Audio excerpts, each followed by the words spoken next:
ang mga kwento ng pag-ibig, kwento ng buhay at kwento ng pag-asa dito sa Barangay Love Stories. Love Stories.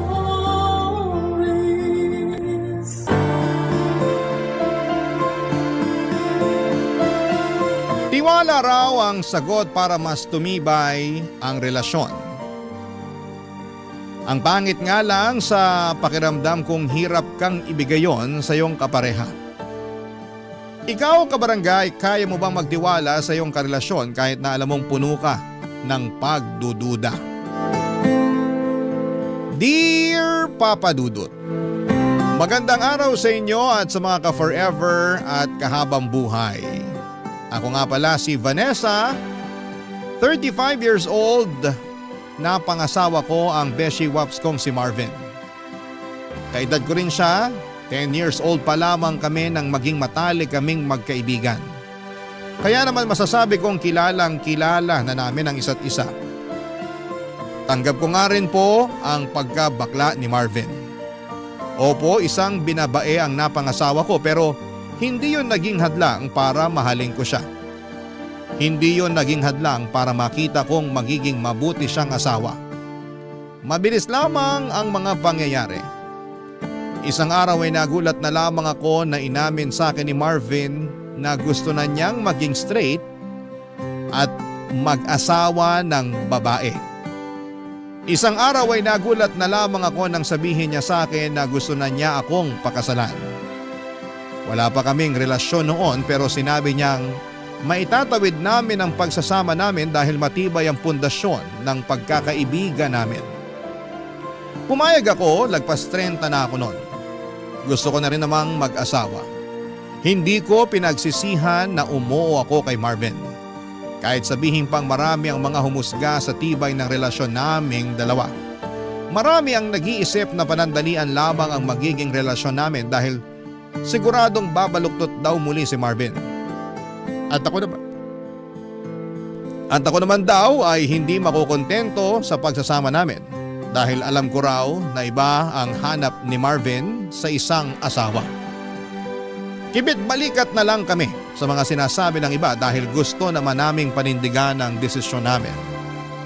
Kaya lang isang araw ay nagsimula na ako magduda sa kanya, Papa Dudut. Natakot na ako sa kahihinatnan ng relasyon namin. Nangyari yon nang tulungan ko siyang mag-ayos ng mga gamit niya isang buwan pagkatapos naming ikasal. Papa Dudut.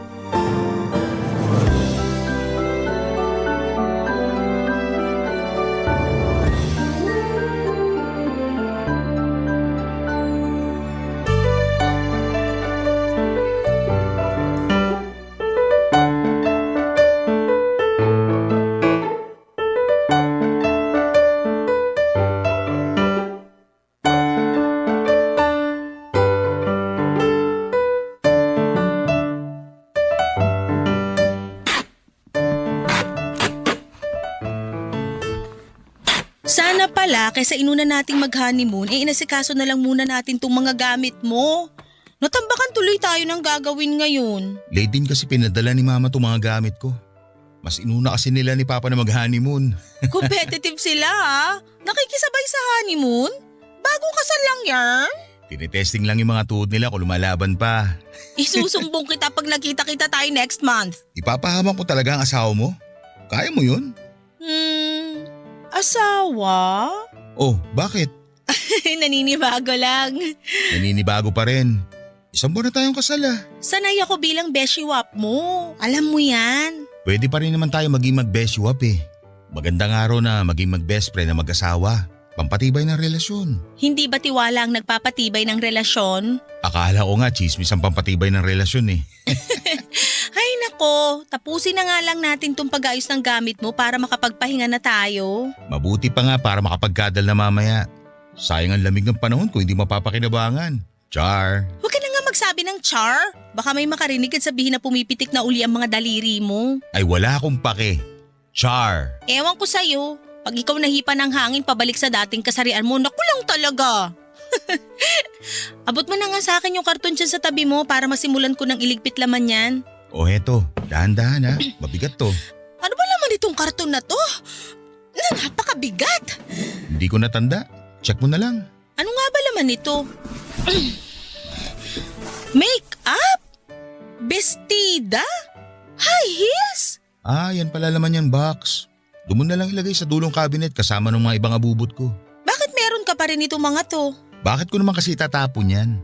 Pwede pa naman niya magamit. Bago pa nga iba dyan eh. Lalo na yung mga makeup.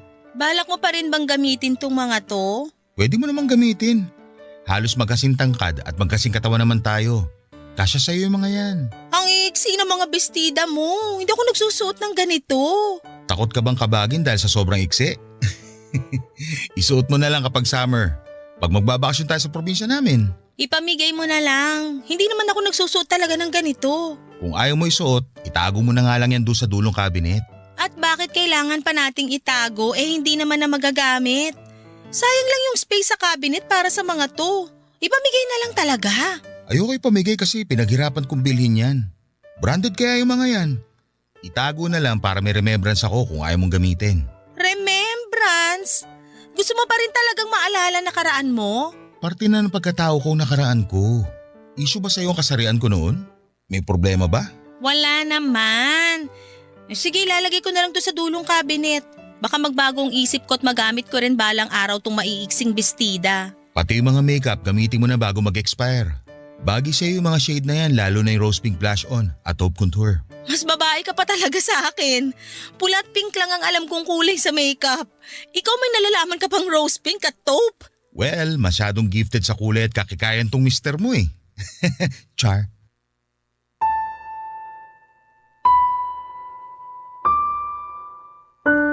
Alam kong nagbibiro lang noon si Marvin sa pagbabakla-baklaan niya.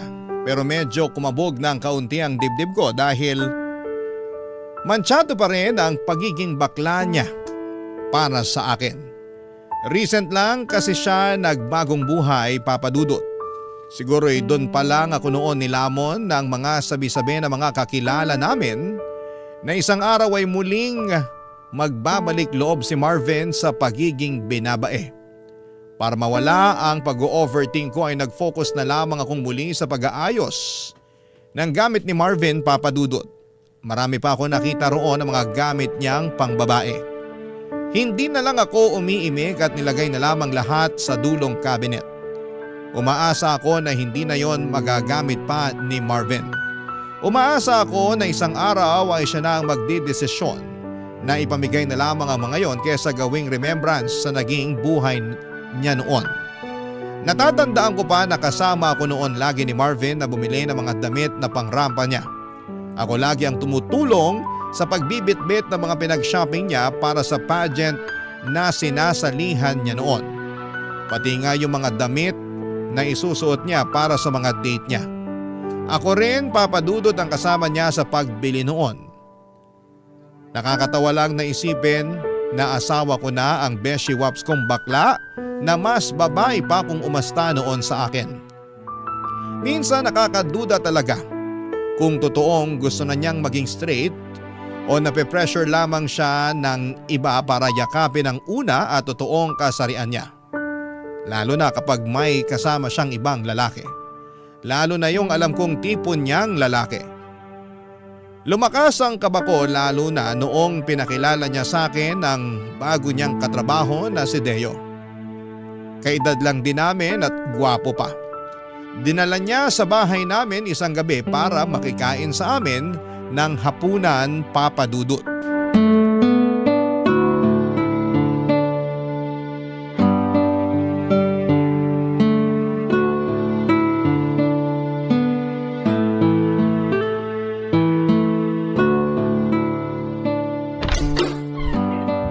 Vanessa, nakauwi na ako. Marvin, sakto uwi mo. Nakahanda na sa mesa yung hapunan. Lika na, kain na tayo. May kasama pala ako, katrabaho ko. Hi po. Hi! Deo, misis ko pala si Vanessa. Vanessa, bago kong katrabaho, si Deo. Totoo pala sinabi nito ni Marvin. Maganda pala talaga misis niya. Akala ko mayabang lang to eh. Mayabang talaga ako pagdating sa misis ko, no? Tignan mo, kilay pa lang ulam na. Parang mali naman na isipin na ulam yung kilay niya. Pero ang ganda nga ng kilay. Makapal at on fleek. Ako ang nagkikilay dyan tuwing day off ko. Ipaghihayabang ko lang ha. Tigilan nyo na yung kilay ko, baka mausog at magkauban bigla. Tara na sa kusina para makakain na. Kain na! Sana wala kang allergy sa hipon, Deo. Masarap pa naman tong buttered shrimp na niluto ko. Marami pa. Paborito ko to. Nako, hindi to makakatulong sa abs ko. Mapaparami kain ko nito. Nga pala Vanessa, matindi ang abs nitong si Deo. Pang sparkle artist sa GMA. Ipakita mo nga ngayon Deo. Wag na, ano ka ba? Nakakahiya naman na sa harapan pa ng mga hipon papakita tong abs ko. Kesa naman mamaya mo pa ipakita yan lulubog na yan kapag naparami ka ng kain ng hipon at kanin. Huwag mo na lantad yung abs mo. Naniniwala naman akong pang-artista yung nasa tiyan mo. Kain na lang tayo, Marvin. Baka magtampo pa tong mga hipon kasi mas paborito natin pag-usapan yung abs ni Deo. Umaalog na tong abs ko sa humor mo, Vanessa. Gets ko na talaga kung bakit na in love sa ito si Marvin. Sense of humor mo palang ulam na eh. Puro na lang ulam ang nasa isip mo Deo. Kumain na nga lang tayo para makauwi ka na. Di pa ako nakakapaglagay ng kanin sa plato ko, iniisip mo na agad na pauwiin ako. Hindi Kung may baon ka lang na extra brief papatulugin na kita rito sa bahay namin. Sa susunod, magdadala ako ng 1 dosena ng brief, extra large. Sa day off natin, matulog ka rito ha. Oo naman. Ayos lang ba sa'yo, Vanessa? Ako nang bahala sa paghuhugas ng plato. Wala namang problema. Ayos lang sa akin, basta ayos lang kay Marvin. Mas lalong walang problema sa akin para naman masaya rito sa bahay. Bakit? Malungkot ka ba na tayong dalawa lang ang nandito? Naku, lagot ka Marvin, ayusin mo kasi. Ang ibig ko sabihin, masaya rin siguro kung masubukan natin paminsan-minsan na may bisita tayo. Pero kahit wala, ayos na sa akin na tayong dalawa lang. Lusot, hindi kulong. Kumain na nga lang tayo para makauwi na tong si Deo. Aray naman, gusto nyo talaga ata akong pauwiin eh. I-take out ko na nga lang tong kanin at hipon. Sa jeep ko na lang kakainin mamaya habang nasa biyahe. Joke lang naman Deo. Kahit mamayang madaling araw ko pa umuwi, ayos lang sa amin. Gusto mo manood tayo mamaya ng movie pagkatapos natin mag-dinner Sige, game ako dyan. Pero ayos lang ba sa'yo yon, Vanessa? Oo naman. Nood tayo ng movie mamaya pagkatapos kumain. Tama na kwentuhan. Kain na tayo para makanood na mamaya. Imbes na kumain ay nagpatuloy pa rin sa tawanan at usapan sina Deo at Marvin Papadudut. Hindi na nga ako gumatong pa sa usapan nila para hindi na yon humaba pa. Pero ganun pa rin. Tawanan lang sila ng tawanan na akala mo'y matagal na silang magkakilala. Hindi na rin ako nakaimik pa kahit gustuhin ko man. Parang nakalimutan na kasi nilang andun ako. At sila na lamang ang nagkakaintindihan sa mga pinag-uusapan nila. Kumain na lamang ako para makaramdam sila at doon na rin sila sumunod. Akala ko kapag nagsimula na silang kumain ay hindi na sila magkwekwentuhan. Pero hindi yun nangyari, Papa Dudut. Sumigi pa rin sila ng sumigi sa usapan. Late na tuloy kaming natapos kumain. Inaantok na ako noon pero ayaw pang umalis ni Deo. Gusto pa niyang manood ng TV at sinamahan tuloy namin siya. Ni Marvin na tuwang-tuwa rin. Habang magkakasama kami ay para ako naging third wheel sa kanila. Naalala ko bigla noong mga panahong third wheel ako kay Marvin at sa mga naging boyfriends niya. Ako lagi noon ang bumabangka sa kwentuhan dahil madalas ay nagkakahiyaan silang magkakarelasyon. Noong time na kasama namin ni Deo ay parabang naulit ang nakaraan. Ang kaibahan lamang, silang dalawa ni Marvin ang bumabangka sa usapan samantalang ako ay tahimik lang. Hindi ko noon alam ang mararamdaman. Nakikita kong masaya si Marvin kasama ang kaibigan at katrabahong si Deo. Pero ang sakit lang na makitang parang mas masaya siyang kasama si Deo kesa sa akin ang mismong asawa niya. Mas lumalim lang tuloy ang selos. At pagdududa ko, Papa Dudut, kung totoo ba ang kagustuhan ni Marvin na magbagong buhay na. Papa Dudut. Barangay Love Stories. Barangay Love Stories. Sa pagdaan ng mga araw, Papa Dudut, ay hindi ko sinabi kay Marvin ang totoong nararamdaman ko.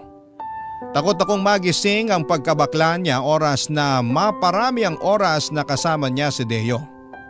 6 na araw pa naman sa loob ng 1 linggo kung magkasama sila sa trabaho. Hindi ko alam kung ano ang ginagawa nila sa tuwing magkasama sila sa opisina. Madalas akong napapraning lalo't nasa bahay lamang ako palagi. Naka-work from home kasi ako at halos wala naman akong ginagawa masyado sa trabaho ko. Kaya mas dumadami tuloy ang oras ko sa pagdududa at pag-overthink. Inisto ko pa nga ang Facebook ni Deo at lumaki ang insecurity ko nang makita ko ang mga halos hubad na larawan nito sa Facebook. Ganon na ganon ang mga itsura ng mga naging karelasyong lalaki ni Marvin noon. Hindi ko na alam kung ano ang gagawin ko para makapagtiwala akong muli kay Marvin. Sinubukan ko namang pigilan ang nararamdaman ko kaya lang masyado yung nagsusumigaw. Lalo na kapag nakikita ko si Marvin na may nakakasalubong na ibang lalaki.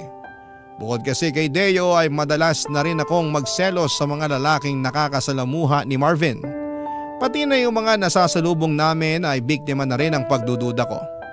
Noong una ay kinikimkim ko lamang ang selos ko hanggang lumalim na yon ng tuluyan. Isang araw nasa mall kami naglalakad at nagpababa ng mga kinain namin, pauwi na rin sana kami noon nang biglang tumawag si Deo kay Marvin. Pansamantala kaming nahinto sa paglalakad para makipag-usap si Marvin kay Deo. Napansin ko ang kakaibang ngiti ng asawa ko nang magkausap silang dalawa. Muli Papa Dudut, aaminin ko na nagselos ako.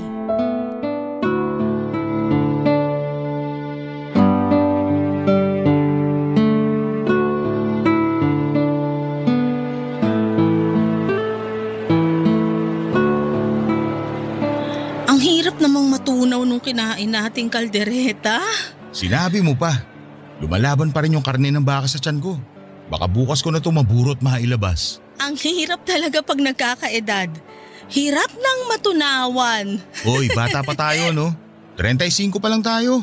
Kung makapagsalita ka naman dyan, akala mo kailangan na natin kumuha ng senior citizen ID. Kasi naman, 1 oras ang mahigit nung umalis tayo sa resto na kinainan natin. Pero parang barado pa rin yung sikmura ko. Kinulang yata tayo sa tubig. Maghanap nga muna tayo na mabibilhan ng tubig. Buti pa nga. Teka, tumatawag si Deo. Sagutin ko lang saglit ha. Sige, gumilid muna tayo para hindi makakaabala sa mga naglalakad. Sige. Hello Deo? Marvin, nasan ka? Andito kami sa mall ni Vanessa. Katatapos lang namin kumain. Bakit? Ay, nagde-date pala kayo. Pasensya ka na. Naistorbo ko pa ata kayong dalawa. Hindi ka nakaistorbo. Ikaw pa ba? Lagi ako may oras para sa'yo. Salamat naman kung ganun. Napatawag ako kasi imbitahan sana kita sa Sabado kung pwede ka. Anong meron? Birthday ng nanay ko. Alam mo namang tuwang-tuwa sa'yo si nanay. Baka naman pwede mo mapagbigyan. Huwag ka na mag-abala sa regalo. Ayos na kay nanay na nandun ka. Game! Anong oras ba? 4:00 ng hapon ang simula. Pwede mo naman agahan para makisali ka sa inuman namin ng mga pinsan ko. Gusto ko yan. Matagal na rin ako hindi nakakainom. Kailangan na mababad sa gin ng lalamunan ko para makaramdam naman ng init at hagod. Ako na bahala sa alak at pulutan. Mananawa ka. O sige na, tuloy nyo na yung date nyo ni Vanessa. Pasensya na ulit kung naistorbo ko kayo ha. O paano? Bye! Bye! Nakarinig ako ng inuman Inimbitahan ako ni Deo para sa birthday ng nanay niya sa Sabado. Punta ako ha.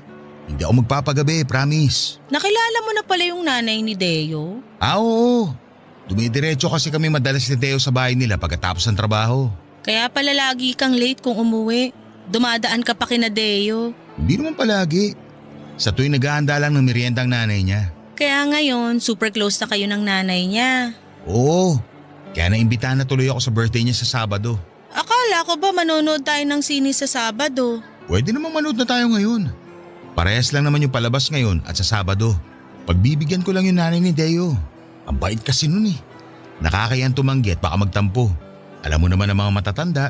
Lagi na nga kayong magkasama ni Deo eh. O bakit naman ganyan ka magsalita? Mas maganda ngang lagi kami magkasama eh. Kaysa naman mambabae ako, di ba? Mambababae ka? Bakla ka naman.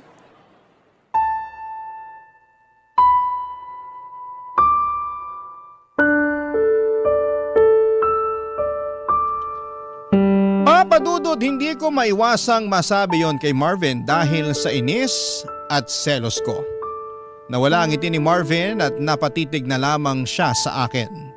Hindi siya makapaniwala sa mga sinabi ko at hindi namin pinag-usapan yon pagkatapos. Nagpanggap na lamang kami na parang walang nangyari. Tahimik kaming pareho habang pinagpapatuloy ang paglalakad. Alam naming nagbago ang mood namin pero wala ni isa sa amin ay walang gustong umamin. Gusto lang naming parehong makaiwas sa away at maiwasang mapag-usapan ang tungkol sa pagbulalas ko sa pagiging bakla ni Marvin. Naghanap kami ng mabibilhan ng tubig at nang nakabili na kami, nag-aya na agad si Marvin na umuwi na. Napagod na raw siyang maglakad. Gusto na raw niyang magpahinga. Tumango na lamang ako at sumunod sa kanya. Hanggang sa pagsakay ng jeep ay tahimik kaming pareho, Papa Dudut. Pati sa pag-uwi sa bahay ay ganun din. Nagkulong siya sa kwarto at ako naman ay naglinis ng mga naiwan naming kalat sa sala. Kinabukasan ay naging okay na ulit kami pero ramdam pa rin namin ang ilangan sa isa't isa. Wala pa rin isa sa amin ang gustong pag-usapan ng mga nangyari sa mall. Isang hapon ay hindi ako mapakali at parang may nagtutulak sa akin para kausapin si Deo. Gusto ko siyang makausap para malaman niya ang nakaraan ni Marvin at para alam din niya kung saan siya lulugar. Baka sakaling maisip niyang irespeto ang relasyon naming mag-asawa. Alam kong emosyon ko ang nagdidikta noon sa akin at mali ko na sumunod ako sa gusto noon. Kinuha ko ang cellphone ko at tinawagan si Deo. Nakuha ko ng palihim ang number ni Deo nang minsang makaidlip si Marvin at nakabukas ang cellphone nito, Papa Dudut.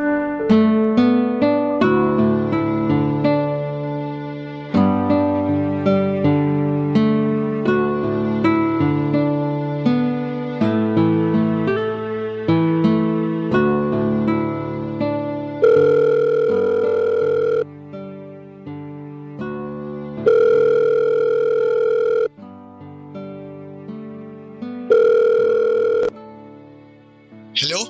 Sino to? Hello, Deo. Si Vanessa to. Yung asawa ni Marvin. Vanessa, ikaw pala. Nagulat naman ako.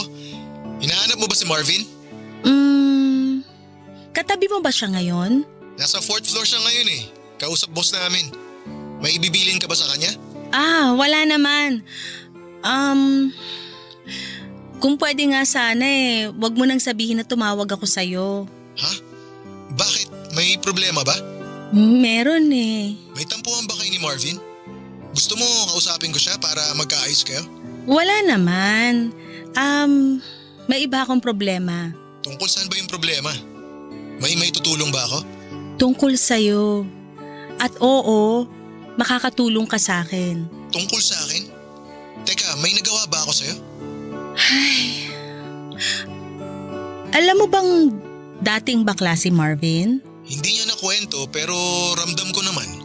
Ilantik pa lang ng daliri hindi na kailangan pag-usapan Mag-beshiwap kami ni Marvin mula nung 10 years old kami. Bakla na siya noon pa man. Tapos last year lang nagplano na siyang maging straight na lalaki. Para magawa yon, inaya niya ako magpakasal. Pumayag ako agad. Grabe. Akala ko sa barangay love stories lang nangyayari yung mga ganyang kwento Seryoso ko. Ano naman ngayon ang problema kung sakali? Hindi ka ba naniniwalang straight na siya? Medyo alanganin, lalo na nung pinakilala ka niya sa akin. Bakit naman ako nadamay sa problema? Katrabaho niya lang naman ako. Pero kasi nung bakla pa siya, mga tipo mo yung ginujowa niya. Mapuputla na macho. Alam ko yun kasi ako ang tulay niya lagi sa mga naging jowa niya noon. Beshiwap na, tulay pa, asawa pa. Talo mo pa 3-in-1 na kape Ikaw na. Pasensya ka na kung sinasabi ko sa'yo to ngayon ha. Ayos lang, walang problema. Mabuti nga't nasabi mo to sa akin. Ngayon alam ko na kung saan ako lulugar. Nadamay ka pa sa pagsiselos ko. Pasensya ka na talaga. Wala yun. Pero matanong lang kita, wala ka bang tiwala kay Marvin? Dati, meron. Kaya lang nagduda na ako nung lagi na kayong nagkakasama. Lagi talaga kami magkasama kasi magkatrabaho kami. Diyan nga ako takot eh. Dahil halos 9 hours kayong magkasama sa trabaho. Imposibleng hindi kayo magka-developan.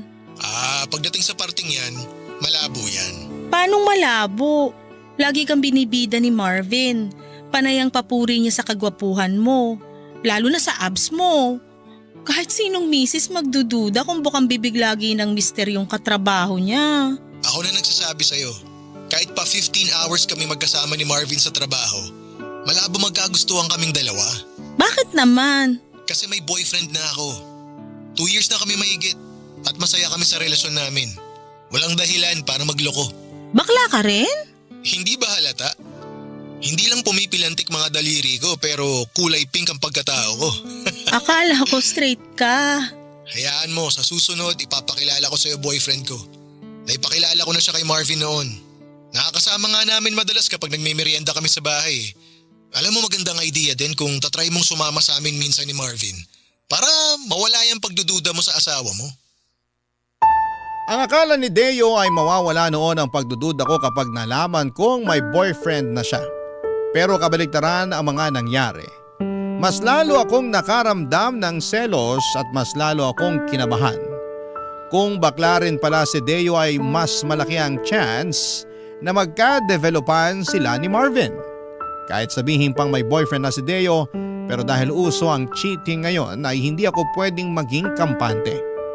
Tinapos ko na kaagad ang tawag dahil halos hindi na ako makahinga dala ng sobrang kaba.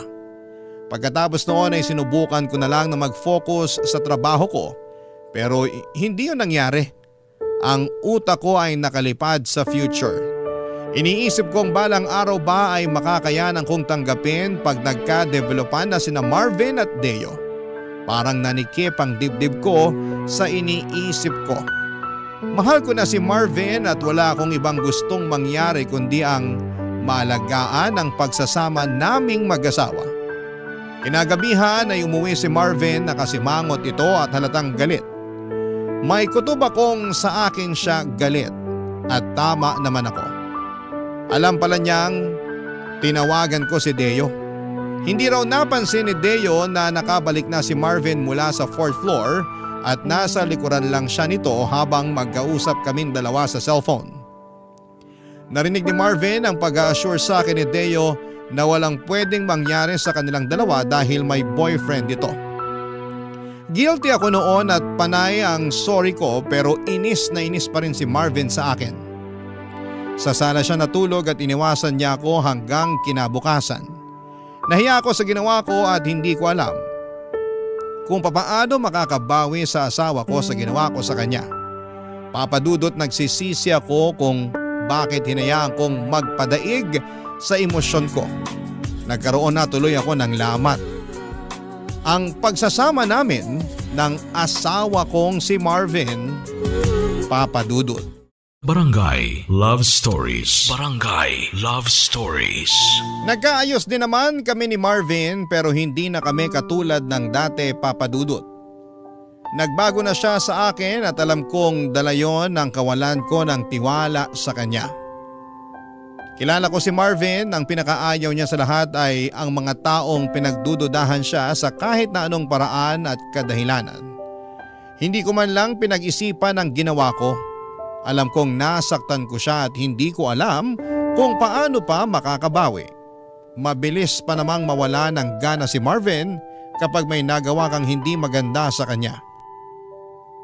Lalo na kung mismong karelasyon niya ang nakagawa ng masama sa kanya. Naalala ko nga yung isang karelasyon niya na siloso. Agad na hiniwalayan ni Marvin nang malaman nitong ini-stalk niya ang mga ex ni Marvin. Hindi raw siya komportable sa ganon. Kaya kahit gaano pa niya kamahal ang ex niyang yon ay iniwan niya agad para sa peace of mind niya. Dahil sa pag-alala ko sa ex ni Marvin ay natakot ako. Kaya nakipag-ayos agad ako sa kanya at ginawa ko ang lahat para mapatawad na niya ang mga nagawa ko. Kinulit ko siya hanggang sa mapilitan na siyang makipag-ayos sa akin. Nag-promise ako sa kanya na hindi na mauulit ang pagdududa ko. Naniwala naman siya at bumalik na kami sa dati at sinimulan ko ng magtiwala.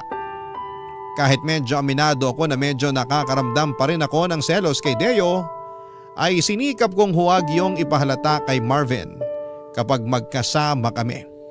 Kaya lang isang araw ay nakaramdam na naman ako ng selos, hindi kay Deo kundi sa ibang mga lalaki na nakakasalubong namin sa paglalakad namin sa mall. Nadugtungan na naman ang lamat ng aming relasyon nang dahil doon.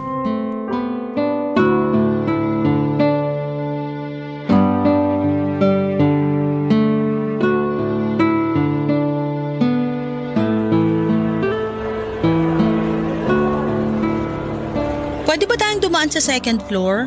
Bibili lang ako ng bagong casing ng phone ko. Sure ka? Mas mura kaya online. Umorder ka na lang, free shipping pa. Sale pa naman bukas. Pwede, pero check pa rin natin dito. Maaga pa naman eh. Okay, pero daan lang muna tayo sa pharmacy. Bibili lang ako ng vitamins ko. Ay sakto, ubus na rin yung vitamins ko. Oo nga pala, O ano yon? wala. May nasalubong ka lang na gwapo na tahimik ka na bigla? Ano na naman ba ang pinupunto mo? Wala naman. Huwag mo sabihin pinagsisilosa mo yung nasalubong natin. Masama ba? Natahimik ka nung dumaan siya eh. Wow, grabe. Ang lagkit pa ng tingin mo. Ni minsan hindi mo ako tiningnan ng ganon. Seryoso ka ba? Akala ko ba hindi ka na magsiselos? Akala ko rin eh. Pero iba yung dating sa'yo nung nasalubong natin. Parang gusto mong lundagan. Parang gusto mong lapain. Ganyan talaga kahayok sa lalaki ang tingin mo sa akin? Una si Deo, tapos ngayon ibang lalaki naman. Ang saklap ha, pati hindi ko kilala pinagsisilosan mo. Nakakaselos kasing reaksyon mo nung dumaan yung lalaking yon. Kakaiba yung tingin mo eh.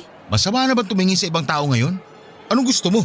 Sa'yo lang nakadikit ang mga mata ko. Tama na nga, ayoko na ng away.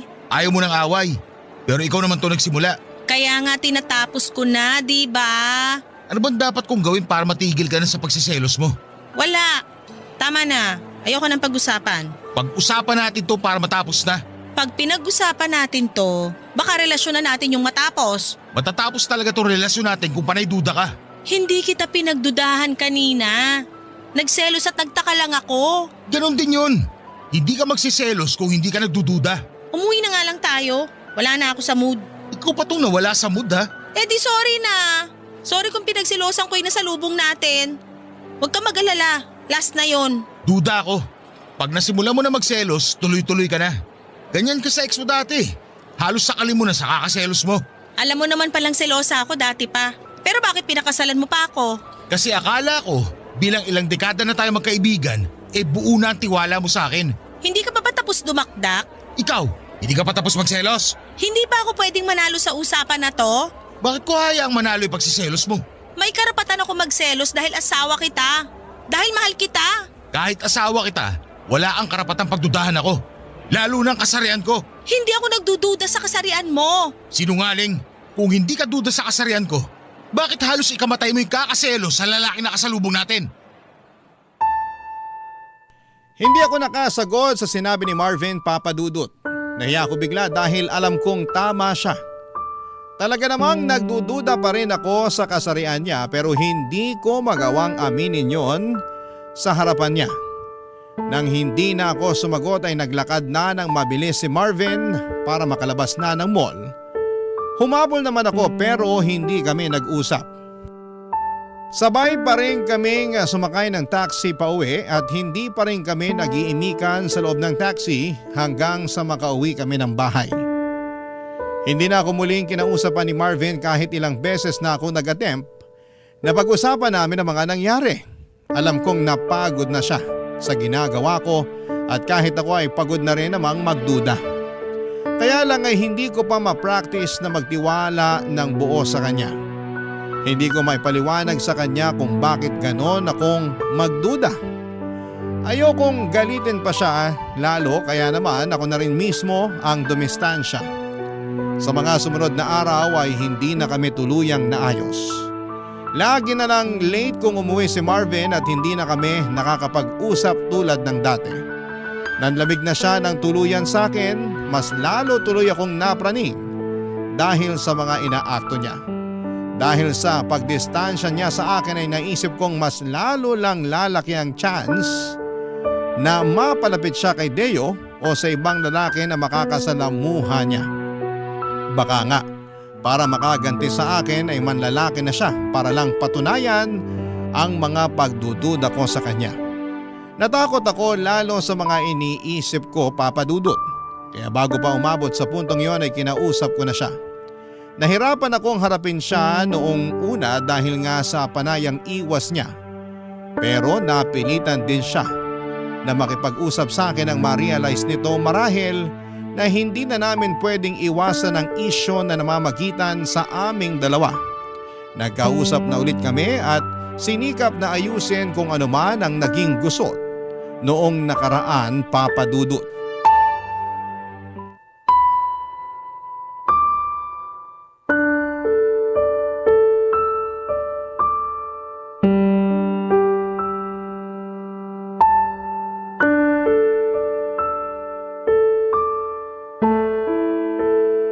Buti naman at napapayag na kitang pag-usapan natin to. Wala naman na sana pag-uusapan kung marunong ka lang magtiwala. Ilang beses ko bang kailangang mag-sorry? Nakakapagod na ah. Nakakapagod mag-sorry, pero magduda hindi. Sana baliktad na lang. Makinig ka. Alam kong hindi ko na mababawi yung pagdududa at pagseselos ko sa'yo nung mga nakaraan. Kaya nga gusto kong makabawi ngayon. Babawi ka ngayon tapos bukas balik selos na naman. Ikaw naman tong walang tiwala sa akin. Ikaw pa talaga may gana magsabi niyan? Aayusin ba natin to o hindi na? Hindi ko alam. Pagod na ako sa kakaselos mo. Kung mauulit to sa susunod, binibigyan mo lang ako ng dahilan para pagsisiya na pinakasalan kita. Ang sakit naman yan. Mas masakit kaya lahat ng pagdududa mo. Masisisi mo ba ako? Wala pang 1 taon nung magdesisyon kang magpakalalaki. Buong buhay mo lagi ka naka-lipstick. Lagi kang naghahabol sa lalaki. Diring-diri ka kapag nadidikitan ka ng dibdib ng babae. Wala ka talagang tiwala, no? Oo, aaminin ko hindi ganun kadaling panindigan to pagiging lalaki ko. Pero ginagawa ko. Araw-araw sinusubukan ko. Kaya sana, subukan mo rin magtiwala. Kasi nadadamay ako sa pagiging nega mo sa akin. Ayoko naman sanang maging nega. Kaya lang kasi, Kaya lang ano? paano kung isang araw mapagod ka na sa kakasubok? Paano kung isang araw ma-realize mo na mas gusto mo na lang uli maging bakla? Na mas gusto mong yumakap sa lalaki kaysa babae? Paano ako? Bakit kasi ganyan ka-advance ang utak mo? Hindi ba pwedeng yung pagsusumikap ko ngayon na maging straight ang isipin mo? Hindi mo ba na-appreciate yun? Na-appreciate ko na nag-e-effort kang maging straight. Pero hindi ko lang kasi maiwasang makaramdam ng takot sa tuwing may nasasalubong tayong gwapo tapos mapapatingin ka sa kanila.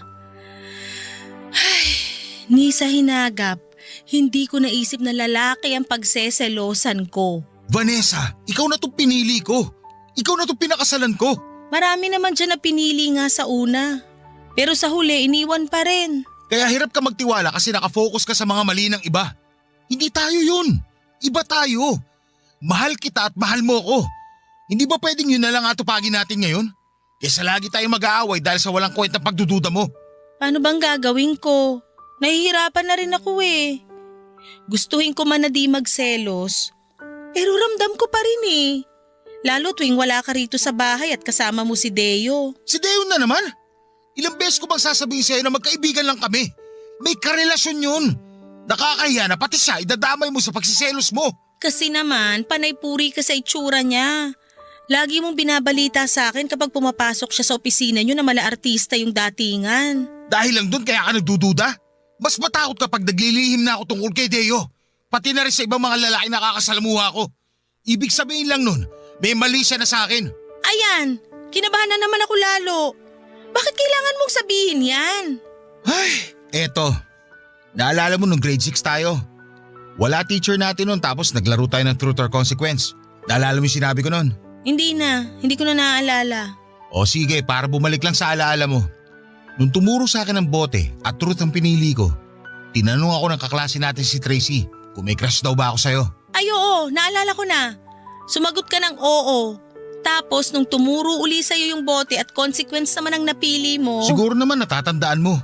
Napaghalik sa'yo yung consequence na gusto nila ipagawa sa akin nun. At ginawa mo nga. Ramdam ko pa yung panlalamig ng labi mo. May halo pang nginig. Ikaw ba naman makascore sa crush mo? Hindi ba manlalamig labi mo sa kaba? Ako pa yata yung first kiss mo eh. At puppy love ko. Talaga? Ako? Hindi man ikaw ang first love ko, pero ikaw ang puppy love ko. Ikaw ang pinakaunang kilig sa buhay ko bago ako lumiko at natuto man lalaki. Ay, aaminin ko sa'yo, na-attract pa rin ako sa lalaki. Aaminin ko rin, nung bagong pasok si Deo sa office namin, nagkakrush ako sa kanya. Pero panandalian lang yun. Nawala rin kagad na ma-realize ko na maayos pala siya na maging kaibigan. Hindi ko alam kung nakatulong ba yung sinabi mo sa pagiging selosa ko. Ito, hindi ko alam kung makakatulong pero susubukan ko. Walang halong biro. Ikaw na ang gusto kong makasama habang buhay. Wala nang iba. Napakaswerte kong napangasawa ko ang best friend ko. At napakatanga ko kung gagawa pa ako ng dahilan para magkahiwalay tayo. Oo, ramdam ko pa rin ang pagiging bakla ko. Hindi ko agad yun matatanggal sa sistema ko. Pero kung meron pa akong isang hindi matanggal sa sistema ko, yun yung kagustuhan ko na maging katuwang ka sa buhay at makasama ka hanggang sa pagtanda. Nakatitig lang sa akin si Marvin habang sinasabi ang mga linya niyang yon. Aaminin kong nakatulong yon para mabawasan ang nararamdaman kong selos at pagdududa. Niyakap ko na lamang siya dahil hindi ko rin alam kung ano ang susunod na sasabihin para hindi masira ang moment namin. Pagkatapos noon ay nagbalik na kaming muli sa masayang relasyon namin. Kaya lang, ramdam ko na noon ng pagiging maingat ni Marvin.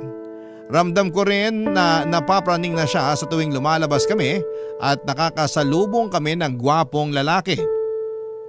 Iniiwasan na rin niya si Deo at ramdam ko ang lungkot niya noon. Alam ko naging close na silang dalawa at nakasira lamang ang pagsiselos ko sa samahan nila. Aaminin ko na hanggang ngayon ay hindi pa ganoong kabuo ang tiwala ko kay Marvin. Siguro'y likas na sa akin ang magduda dahil yun na ang nakasanayan ko sa mga dating nakarelasyon ko. Pero bala ko na sana yung itigil kaya lang ay hindi ko alam kung papaano. Ayoko magkasira kami ni Marvin dahil wala na akong ibang gustong makasama kundi siya na lamang talaga. Lalo't nagbabalak na kaming magkaroon ng anak bago matapos ang taong ito. Hindi naman makakatulong kung may ilangan pa kami pagdating sa tiwala kung paplanuhin na naming bumuo ng pamilya. Baka naman may tips kayo kung paano mawawala ang pag-overthink ko. Kung paano mawawala ang pagdududa at ang pagsiselos ko. Gusto ko sanang maayos ang relasyon namin pero sana'y matulungan ninyo ako kung papaano. Salamat po sa mga susubok na tumulong at magpadala ng komento sa inyong Facebook page. Salamat na rin po sa team sa Barangay LS sa pagdinig at pagbabahagi ng aking kwento. Ang inyong forever kapuso at kabarangay, Vanessa. Barangay Love Stories. Barangay Love Stories. Nalilito pa rin sa life ang ating kabarangay. Ano kaya ang maipapayo mo sa kanya? Ibahagi mo yan sa ating comment section para mabasa rin niya. Nagustuhan ng iyong napakinggan? Ituloy yan via live stream sa www.gmanetwork.com/radio.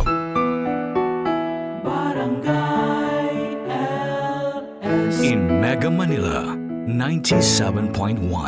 Forever!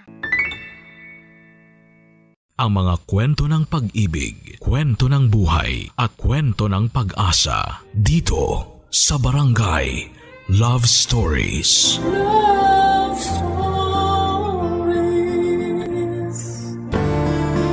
Ang tatay ang sinasabing unang lalaking inibig ng kanilang anak na babae. Pero minsan ang tatay din ang unang dudurog ng puso ng kanyang dalaga. Ikaw kabarangay, minsan ba'y sinaktan ka ng iyong ama? Dear Papa Dudut, ako nga pala si Jem, 19 years old, may daddy issues. Mula pagkabata kasi ay babaero na ang tatay kong si Rico. Lagi kong nakikita noon si nanay na iyak ng iyak dahil meron na namang ibang babae si tatay. Palagi silang nag-aaway dati ni nanay.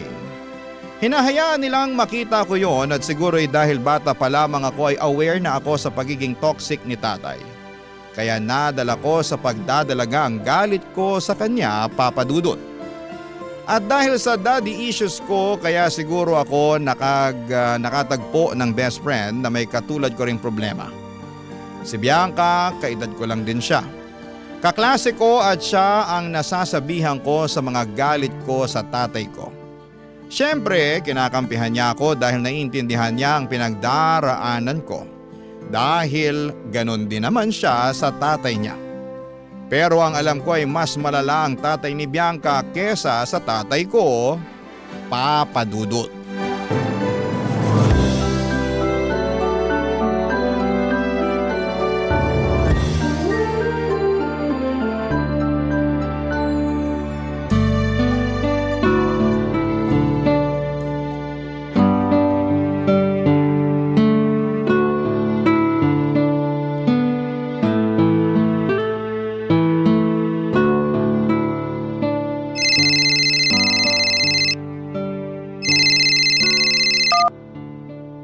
Hello? Beshi! Oh, Bianca. Bakit ka umiiyak? Beshi kasi! Ay, nako. Tatay mo na naman bang problema mo? Bakit? Meron pa bang bago? Ano na naman ba kasing nangyari? Gusto niya mag-shift ako ng course. Nursing na lang daw ang kunin ko para mabilis ako makapunta sa ibang bansa. Ha? Sira ulo ba siya? Kung kailan malapit ka ng graduate, tsaka ka naman niya gustong mag-shift? Hindi talaga nag-iisip yung tatay mo, no? Sarap ipaanod sa baha.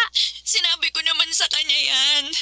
Pinaliwanag ko na malapit na ako makatapos, tsaka journalism talagang gusto ko. Pero sabi niya, wala naman daw pera sa course ko.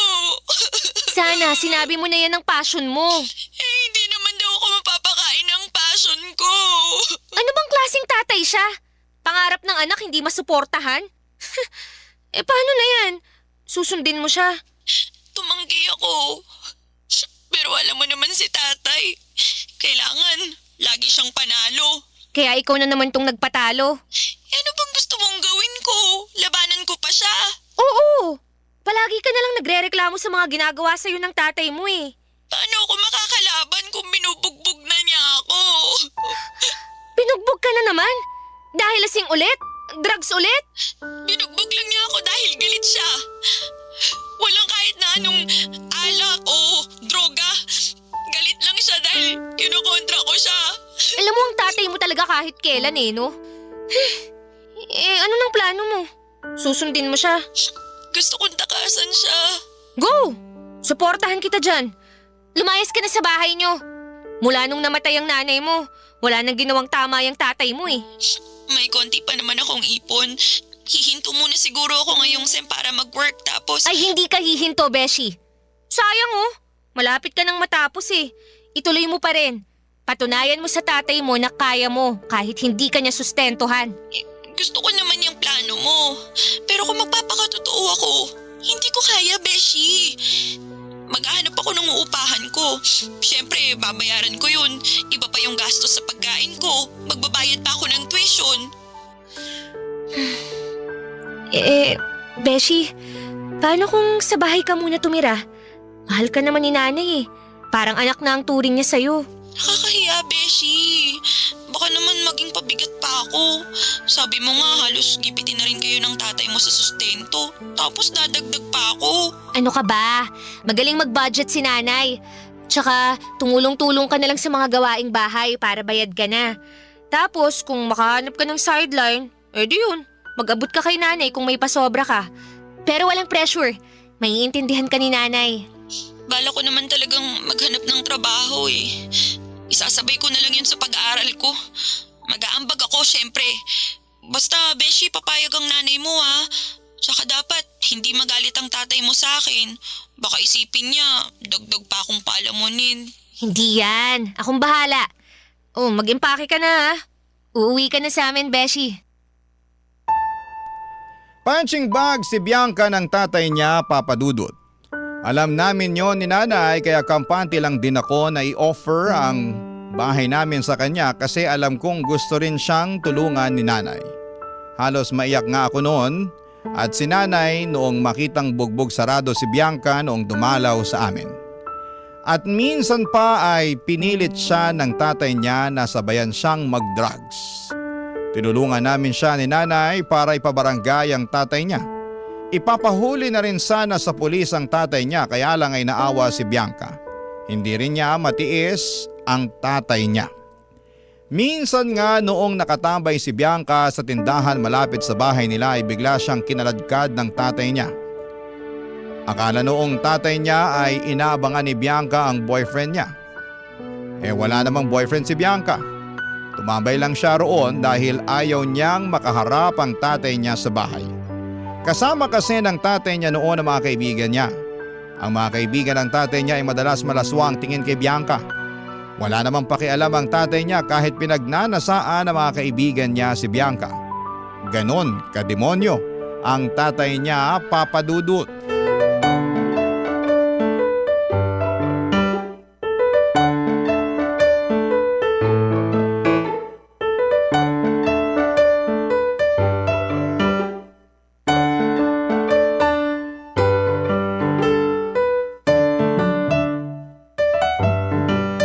Di ayan na naman po.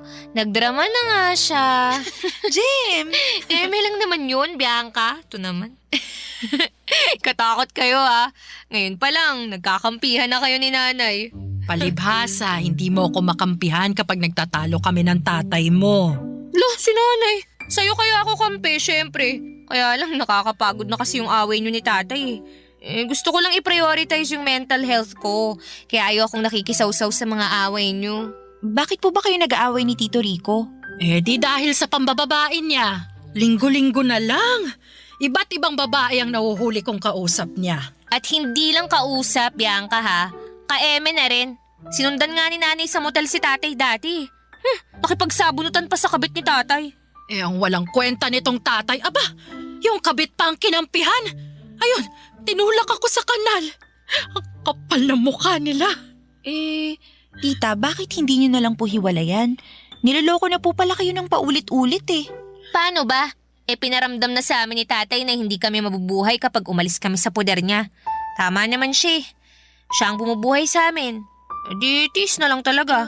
Di ba, Nay? Kahapon nga, nahuli ko na naman. May kausap na ibang babae. Ako, estudyante pa.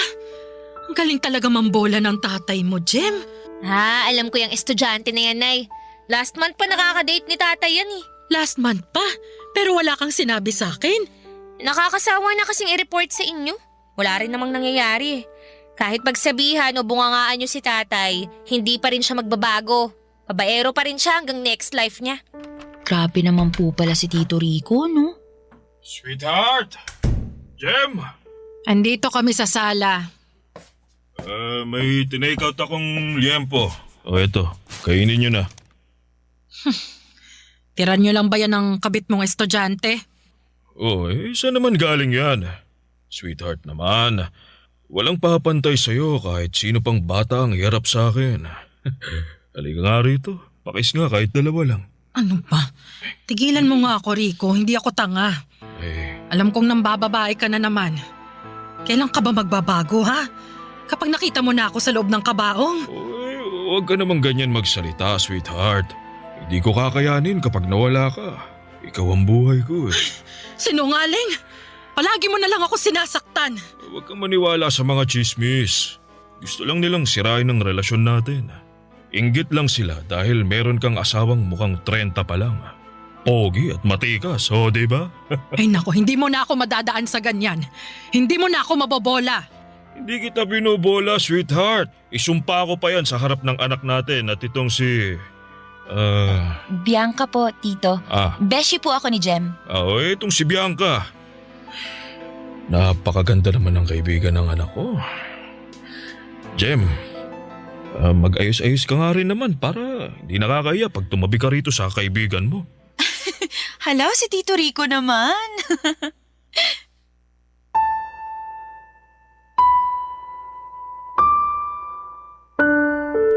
Papa Dudut, kumukulo na ang dugo ko noon kay tatay pero hindi ko na siya sinagot pa.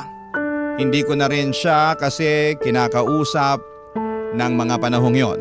Ayoko na lang ma-stress kaya hinayaan ko na lamang siya. Alam ko namang wala ring patutunguhan kung mag-uusap pa kaming dalawa. Si nanay naman ay marupok pa rin dahil sa pambobola ni tatay. Tinanggap na lang niya ulit at parang walang nangyari. Parang hindi siya na-stress sa nalaman niyang bagong estudyanteng kabit ni tatay. Sobrang martir ni nanay, Papa Dudut. Alam niyo bang ilang beses nang nagkaroon ng sakit si tatay dahil sa pakikipagsiping niya sa iba't ibang mga babae. Nahawa na nga rin si nanay isang beses. Pero imbes na iwan ay mas lalo pang dumikit si nanay kay tatay. Dahil pinaramdam sa kanya ni tatay na wala nang ibang papatol kay nanay, lalo't nahawahan na siya ni tatay ng sakit. Akala ni nanay, hindi ko alam ang tungkol doon pero napakinggan ko yon habang nagtatalo silang dalawa sa kwarto, Papa Dudut. Barangay Love Stories. Barangay Love Stories. Mula nang tumira si Bianca sa bahay, kahit papaano ay naging maginhawa ang buhay namin ni nanay. Masipag ang beshi ko. Kahit na hindi na utusan ni nanay ay siya na ang nagkukusa. Kaya madalas ay nag-relax lamang ako at nakakapag-focus sa pag-aaral ko. Magaling nga itong si Bianca na pagsasabay niya ang pag-aaral, pagtatrabaho at pagtulong niya sa bahay namin. Bilib nga si nanay at parang mas paborito na niya si Bianca kesa sa akin. At ganon din ang nangyari kay tatay. Kung kami ni tatay ay hindi nagbabanding, sila ni Bianca ay madalas magkausap. Kapag umuwi si tatay sa bahay ay lagi silang nagkakausap. Minsan pa nga ay sabay silang nanonood ng basketball. Aaminin kong naiinggit ako kapag nakikita ko ang bonding nilang dalawa. Dahil hindi naman kami nagkaroon ng ganong koneksyon ni tatay. Bakit kaya ni tatay nagagawang makipag-bonding kay Bianca? Pero sa akin na sarili niyang anak ay hindi niya magawa, Papa Dudut.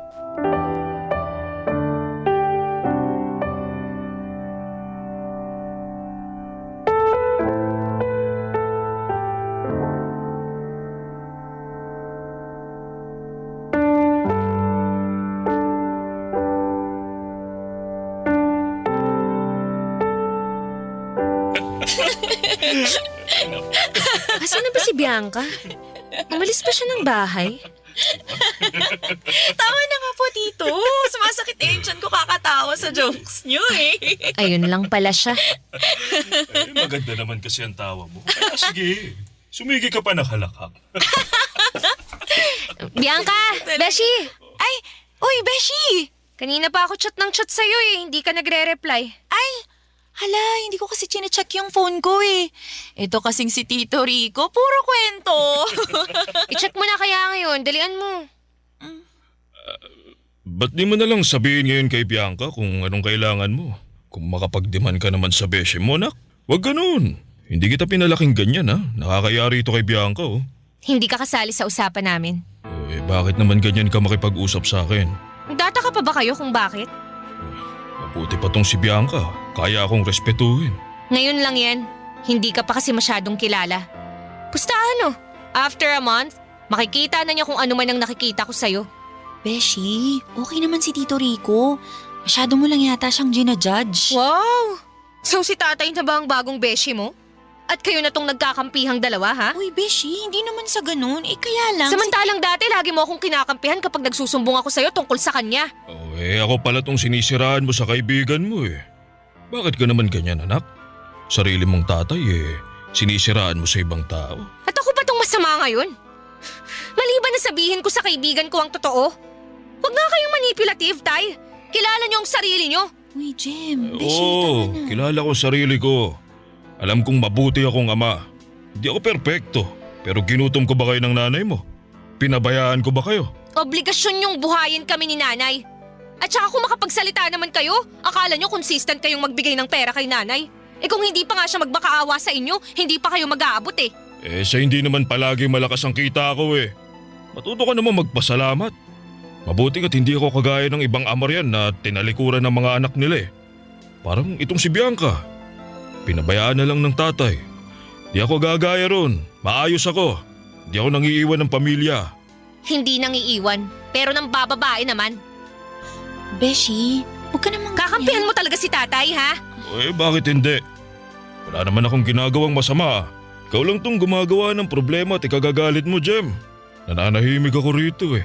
Tapos pinagbumukha mo akong masama sa harapan ng kaibigan mo. Nakakahiya. Nakakahiya? Talaga ba, ha? Meron kayo nun? Beshi, hindi na tama yung pananalita mo sa tatay mo. Awat na. Oo, sige na. I-check ko na lang yung messages mo sa akin. Wag na. Magsama na lang kayo ni tatay. Ay, tingnan mo tong batang to. Ang lakas ng toyo. Manang-mana sa nanay. Nako, kung masama lang akong tatay, sinaktan na kita eh. Kaso hindi ako ganon. Hindi ako kagaya ng tatay ni Bianca na nambubugbog. Babait ako. Umawat ka na nga, tay. Ikaw na tong kinakampihan ng best friend ko, oh. Kung ano-ano pang sinasabi mo dyan. Magsama kayo ni Bianca. Buisit!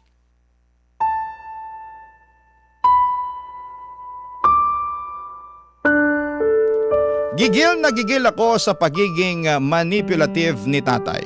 Ewan ko kung bakit naniniwala sa kanya si Bianca. Hindi na umaandar ang ganong klaseng mga salita ni tatay sa akin at hindi ko naman masisisi si Bianca dahil yon ang unang beses na nakaharap at nakasama niya si tatay. Magsisisi talaga siya kapag tumagal. Malalaman din niya ang kabulukan ni tatay. Nakakaumay ang ganong ugali ni tatay, Papa Dudut. Napakasinungaling. Akala niya siguro nakakatuwa ang pagiging bolero at mayabang niya. Panay ang puri sa sarili hindi naman totoo ang mga sinasabi. Dahil sa pagiging close ni na tatay at Bianca nawala na ng time ang best friend ko sa akin. Hindi na nga kami halos nakakapag-usap. Lagi na lang silang dalawa ni tatay ang magkaut-utang dila. Parang sila pa itong mag-ama. Kapag tinitingnan ko sila ay hindi ko maiwasang makaramdam ng lungkot. Bakit napakabait ni tatay kay Bianca pero sa aking anak niya ay lagi siyang walang kwenta. At isang araw ay nalaman ko na ang katotohanan.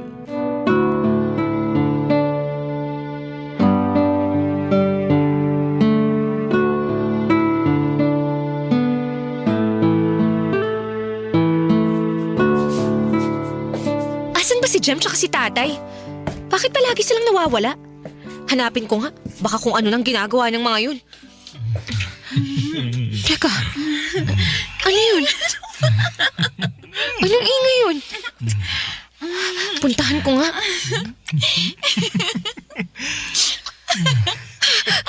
Anong ginagawa niyo? Beshi! Anak! Mga baboy kayo! Bakit kayo naghahalikan? Bakit kayo nagyayakapan? Beshi, magpapaliwanag ako. Beshi mo yung mukha mo! Paano mo ito nagawa sa akin, Bianca? Bakit tatay ko pa ang pinatulan mo? Walang kasalanan si Bianca, anak. Kasi ikaw ang may kasalanan ng lahat! Manipulative ka kasi! Pinaniwala mo ang best friend kong mabuti kang tao! Porket alam mong may problema siya sa tatay niya, kaya ay nabuso mo ang kahinaan niya! Hindi totoo yan. Hindi namin sinasadyang mahulog sa isa't isa. Nangyari lang talaga ang dapat mangyari. Dapat mangyari? So ano tong ginagawa niyo? Dapat tong mangyari? Wala kang nakikitang masama sa tukaan yung dalawa ng best friend ko? Ang best friend ko na kaedad ko lang? Ano ba, dalaga na si Bianca. Nasa tamang edad na siya. Tama si Rico, Jem. Tsaka ako naman tong nagdesisyon na pagbigyan ng tatay mo eh. Gusto ko siya. Mabait si Rico sa akin at sana makita mo yun. Kung bibigyan mo lang ng chance ang tatay mo. Bianca, ano ba? Naririnig mo ba yung sarili mo? Ilang beses kong kunento sa'yo kung gaano kagaling magmanipula ang tatay ko. Bakit ka nagpabiktima? Hindi ako nagpabiktima. Hindi ka naman kasi nakikinig sa akin eh. Mahal ko ang tatay mo. Ako mismo ang pumili sa kanya. At walang masama kung nagmamahalan kami. Parehas kaming nasa tamang edad na.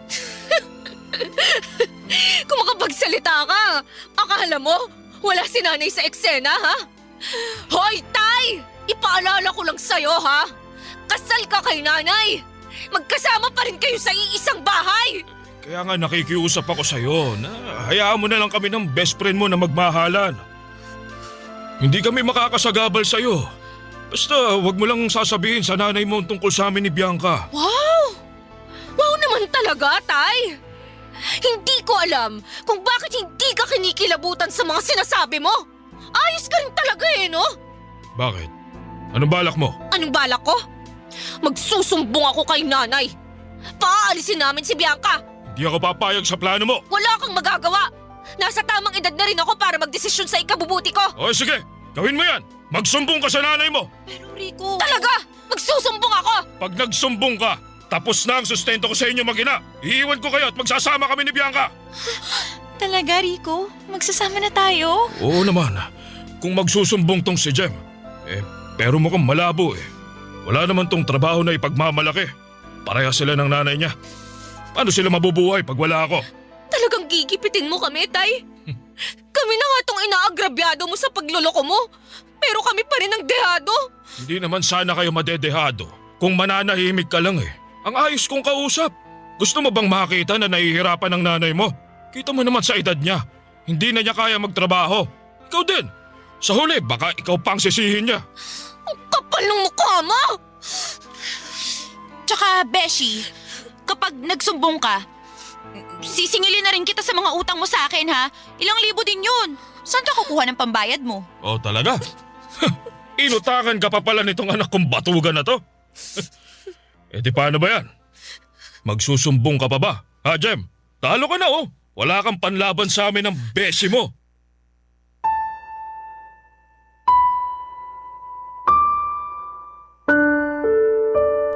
Nagtawanan lamang sina Tatay at Bianca nang makitang gipit na ako sa sitwasyon nilang dalawa.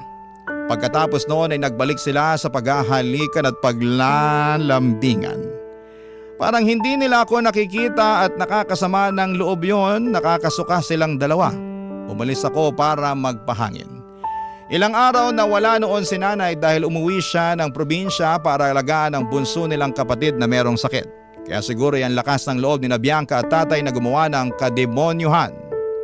Habang naglalakad noon ay hindi ko maiwasang maalala ang nakaraan ni Bianca. Bigla ko naalala ang mga kwento niya kung paano siyang na-attract sa mga may edad na lalaki. May mga naging boyfriend siya na halos kaedad ng mga tatay namin. Doon daw siya nakakahanap ng comfort. Doon lang ako napapailing noon, parang kasalanan ko na pinatuloy ko si Bianca sa bahay namin. Parang ako pa ang naging dahilan kung bakit nila pinagtataksilan si Nanay Papa Dudut. Barangay Love Stories. Barangay Love Stories. Hindi ako nagsumbong kay nanay kahit kating-kati na ang dila ko na magsabi kay nanay, pero hindi ko po ginawa, Papa Dudut. Pero pansin niyang balisa ako at madalas kong iwasan si nanay. Nakokonsensya kasi ako at iniiwasan na rin si Bianca. Galit na galit ako sa kanya at wala naman siyang attempt na lapitan po ako. Ni mag-sorry ay wala sa kanyang bokabularyo. Tuloy pa rin ang relasyon nila ni tatay. Kapag wala si nanay ay doon sila malayang naglalandian. Kapag ando naman si nanay sa bahay ay nag-check-in na lamang silang dalawa. Sobrang bigat sa pakiramdam na itago ang sikreto nilang dalawa, Papa Dudut. Pero wala akong magawa, hawak kami ni tatay sa leeg at alam kong tototohanin niya ang pagbabanta niyang iiwan niya kami ni nanay at pababayaan oras na magsumbong ako. At si Bianca, totoo naman kasing malaki ang inutang ko sa kanya. Pero ang inutang ko sa kanya ay ginamit namin ni nanay para pangtapal sa kulang na allowance na inaabot ni tatay sa amin. At napakasakit lang na ginamit ni Bianca yon para gipitin ako sa sitwasyon namin. Grabe ang pinagdaanan ko noon, Papa Dudut.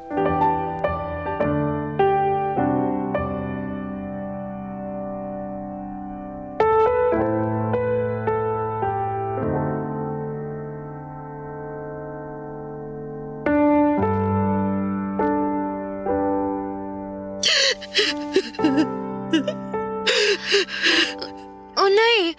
Bakit po kayo umiiyak? Ang tatay mo kasi, Jem. Ano na naman bang ginawa niya? May kutob ako na meron na naman siyang bagong kabit. May bago pa ba dyan? Hindi ka na nasanay, Nay. Alam ko namang lagi siyang may kabit, anak. Hindi siya nawawala ng babae. Alam ko rin naman yun. Pero iba kasi ngayon eh. Anong ibig niyong sabihin? Hi, tita! Hi, Jem. Hi, Bianca. Anong pinag-uusapan niyo? Wala kang pakialam. Ito talagang beshi ko. Wala na naman sa mood. Si tita na nga lang ang kausapin ko. Tita, anong meron? Parang pinagsakluban ka ng langit at lupa ah.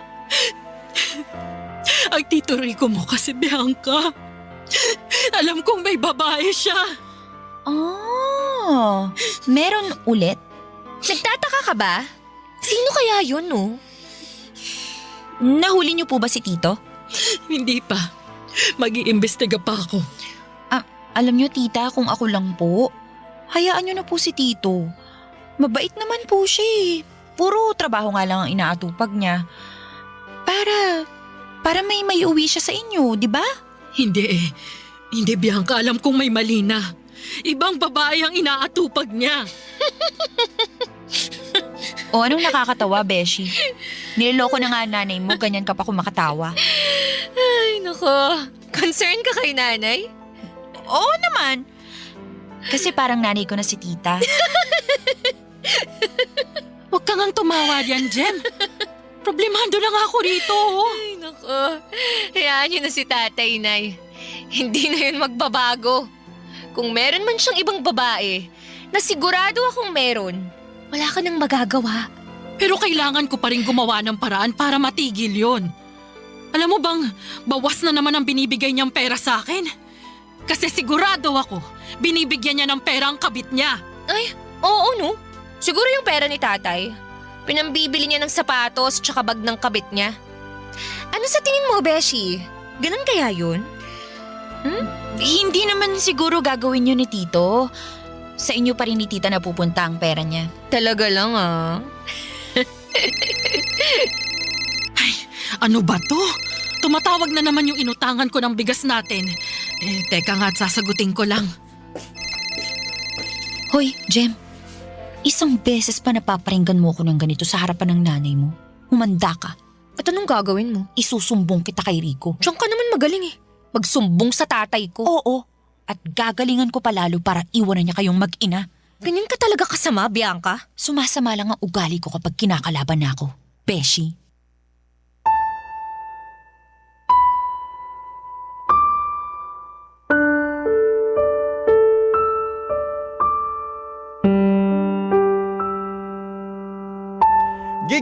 Gigil ako noon, Papa Dudut, sa mga nangyari, lalong-lalo na kay Bianca. Gusto kong hilahin ang buhok niya hanggang malagas. Gusto ko siyang hatakin palapit kay nanay para isumbong siya. Pero hindi ko ginawa at alam kong malaki ang hawak niyang panlaban sa akin. Talo ako kapag nagsumbong ako. Hinayaan ko siyang pagbantaan ako at hinayaan ko siyang malditahin ako at sa isang iglap ay nawala lahat ng amor ko kay Bianca. Nawala ang pagmamahal ko at respeto ko sa kanya dahil sa pagiging kabit niya sa tatay kong walang kwenta. Kaya naman nakaisip ako ng paraan para gumanti. Hindi na ako papayag na api-apihin na lamang nilang dalawa. Hindi na ako pwedeng manahimik pa, bahala na kung ano ang mangyari. Kahit iwan na kami ni tatay, pagkatapos nitong gagawin ko ay wala na akong pakialam. Pinuntahan ko si tatay at Bianca, or pinuntahan ko ang tatay ni Bianca na si Tito Eric. Sinumbong ko si Bianca at ang relasyon nila ng tatay ko. At tulad nga ng inaasahan, nagalit ang tatay ni Bianca at napakasaya ko.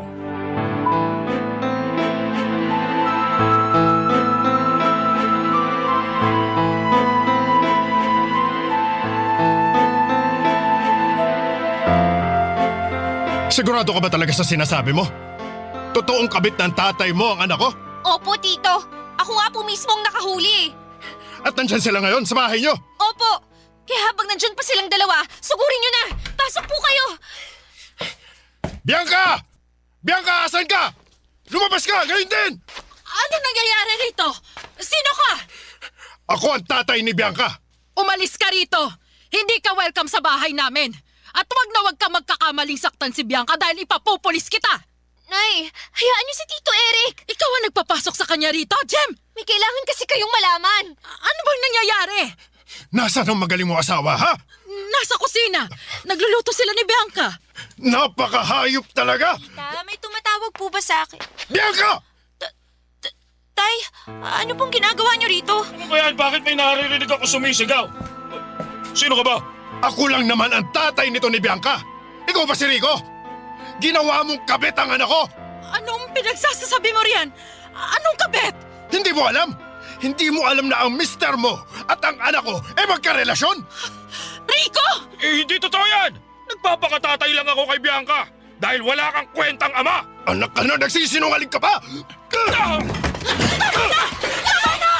Jem, anak ko! Ano ba itong ginawa mo? Pakinggan mo sila, Nay, para malaman mo. Hayop ka, matanda ka na! Pati kaedad ng anak mo, pinatos mo! Ano ibig sabihin nito? Bianca! Sumagot ka, Bianca! Tinatanong ka ng nanay ko! Napakahayop mo talaga, Jem! Meron pa bang masayop sa'yo? Hayop ka! Pinagkatiwalaan kita! Ayaw ka pa! Ikaw na magsabi sa akin yan! Eh, ikaw nga itong pumasok sa tatay ko! Ikaw itong sumira ng pamilya ko! Tama na! Tama na! Ano ba nangyayari? Rico! Sabihin mo sa akin ang totoo! Wala! Nagsisinungaling lang sila! Talagang hindi ko pa rin naamin! Ang tigas na ko! Tama na! Tay, tama na po! Tama na po! Tama na po! Huwag niyo saktan si Rico! Mahal ko siya! Bianca! Tita, sorry po. Ano ka nga rito, Bianca? Manang-mana ka sa nanay mo! Malandi ka! Hayop kang babae ka! Sinira mong pamilya ka! Tita! Huwag po! Aray! Tama na po! Tama na po! Tita! Tama na po! Beshi, tulungan mo ako, please! Sorry, Beshi. Ginusto mo yan. Kaya magdusa ka.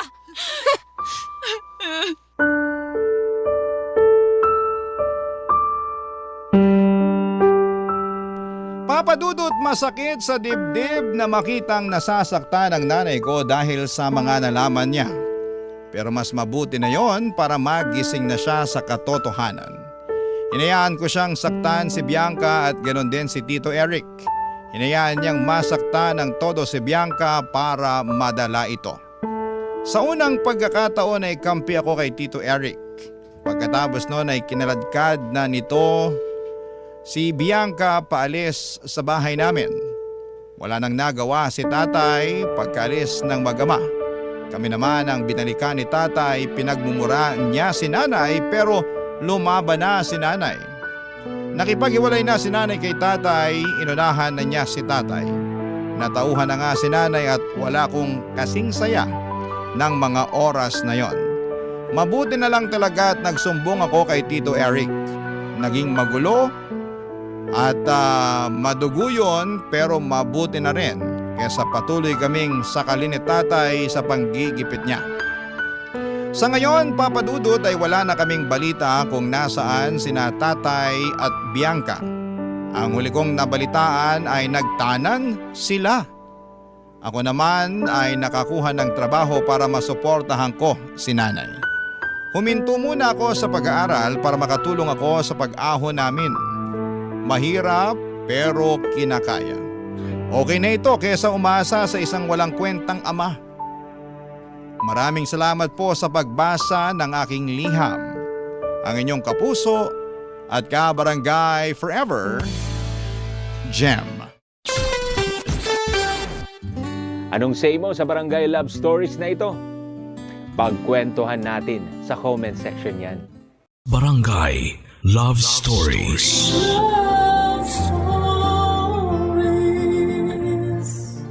Ikaw kapuso, naranasan mo na bang matakot sa pag-iisa?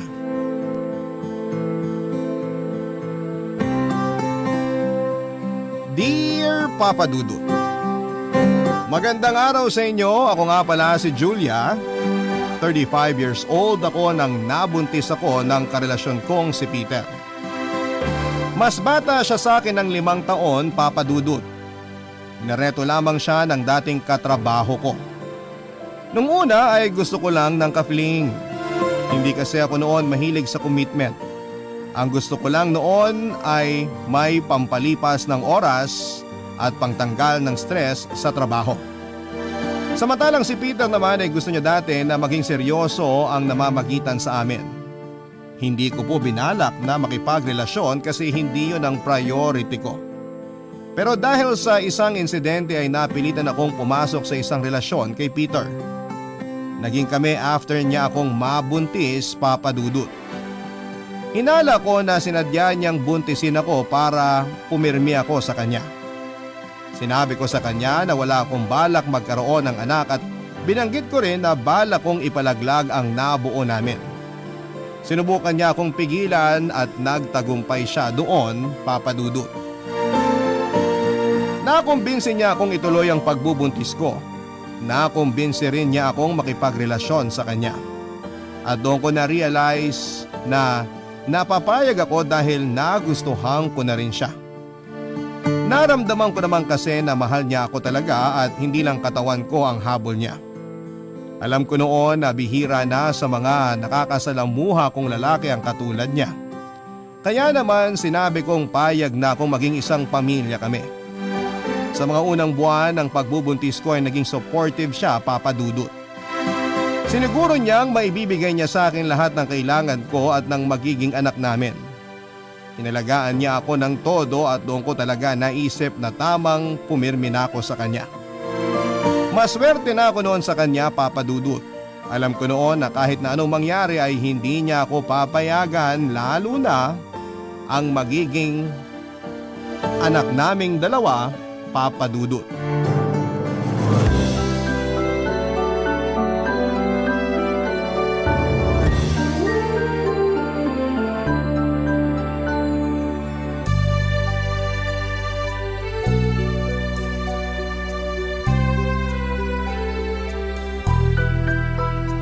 Hindi pa rin ako makamove on dun sa pamangkin mo kanina sa gender reveal ng baby natin. Akala porke kulay pink yung cake, strawberry flavored agad. Oo nga eh. Pasensya na ha. Nagwala pa talaga nung nalaman Siya ba buntis? Oo nga pala. Peter, bukas samahan mo ako sa mall ha. na naman. Paano na naman? Last week nag-mall na tayo ah. Nag-mall tayo last week kasi monthsary natin. Gusto ko lang namang mag-date tayo noon. Gusto mo na naman bang makipag-date bukas? Hindi naman. Bakit kailangan nating mag-mall? Bakit parang naiirita ka? Nakakapagod kasing pumunta ng mall. Tapos lalakad-lakad pa. Di ba nga kailangan kong maglakad-lakad, sabi ng doktor ko? Maglakad ka rito sa bahay. Ang dami namang space na pwede mong lakaran dito ah. Bihira na kasi tayo kung lumabas. Saka nalulungkot ako na andito lang tayo sa bahay. Wala namang masama rito sa bahay eh. Gagastos lang tayo pag nasa mall. Kahit wala tayo sa mall, kailangan nating gumastos dahil magkakaroon na tayo ng anak. Alam ko naman yon. Di mo na kailangang ulitin sa akin. Problema mo ba gastos? Kasi kung issue mo yan, ako na lang bahala. Kaya ko namang bumili ng mga kailangan natin at kailangan ng magiging anak natin. Tapos ngayon ipapamukha mo sa akin na di ko kayo kayang buhayin ng magiging anak natin. Ikaw nagsabi na gastos lang yung paglabas-labas natin. Anong gusto mong isipin ko? Ewan ko. Hindi ko alam kung anong dapat mong isipin. Tapatin mo nga ako, Peter. May problema ba? Wala. Peter. Hindi ko alam. Hindi ko alam kung kaya ko pa to. Anong ibig mong sabihin? Ay, hindi ko kayang buhayin kayong mag-ina. Kaya nga sinasabi ko kanina na ako na ang bahala sa gastos, diba? Hindi lang sa gastos eh. Ano pa?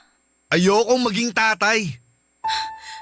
Ngayon mo sasabihin yan sa akin? Hindi lilipas to. Matagal ko nang gustong sabihin sa'yo. Pero natakot akong sabihin kasi Ay! bukod doon, ayoko na rin maging karelasyon mo.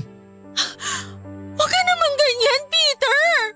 Kung prank to, hindi nakakatuwa ah! Julia, sorry. Pero ayoko na talaga. Hindi! Hindi! Naguguluhan ka lang! Siguro napagod ka kanina kaya ganyan ka mag-isip. Matulog na tayo tapos bukas wala na yan. Sigurado ako. Julia! Itulog mo lang yan. Bukas sure ako. Gusto mo na uling maging tatay.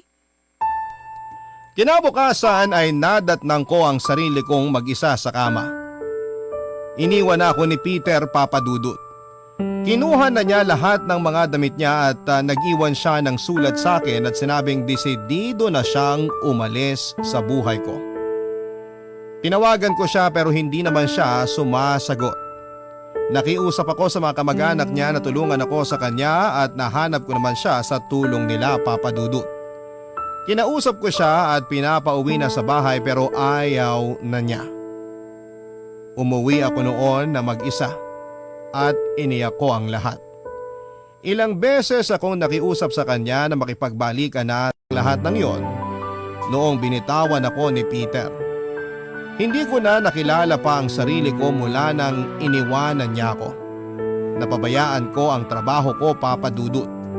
Hindi ko na alam kung ano ang gagawin ko noon kaya nag-resign na lamang ako.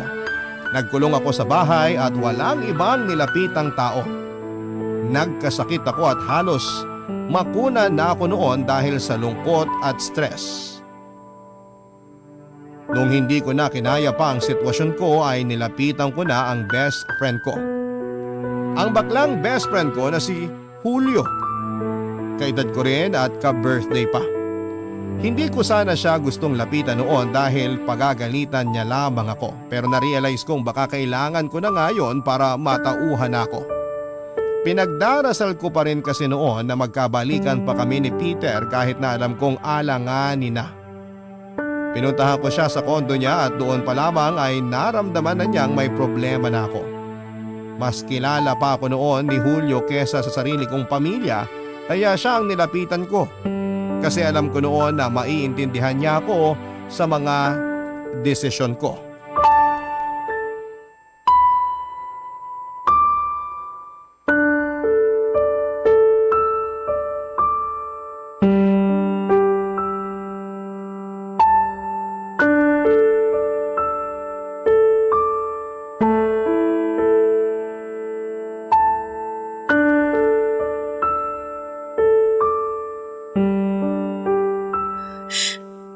Pasensya ka na kung ikaw tong nilapitan ko ha.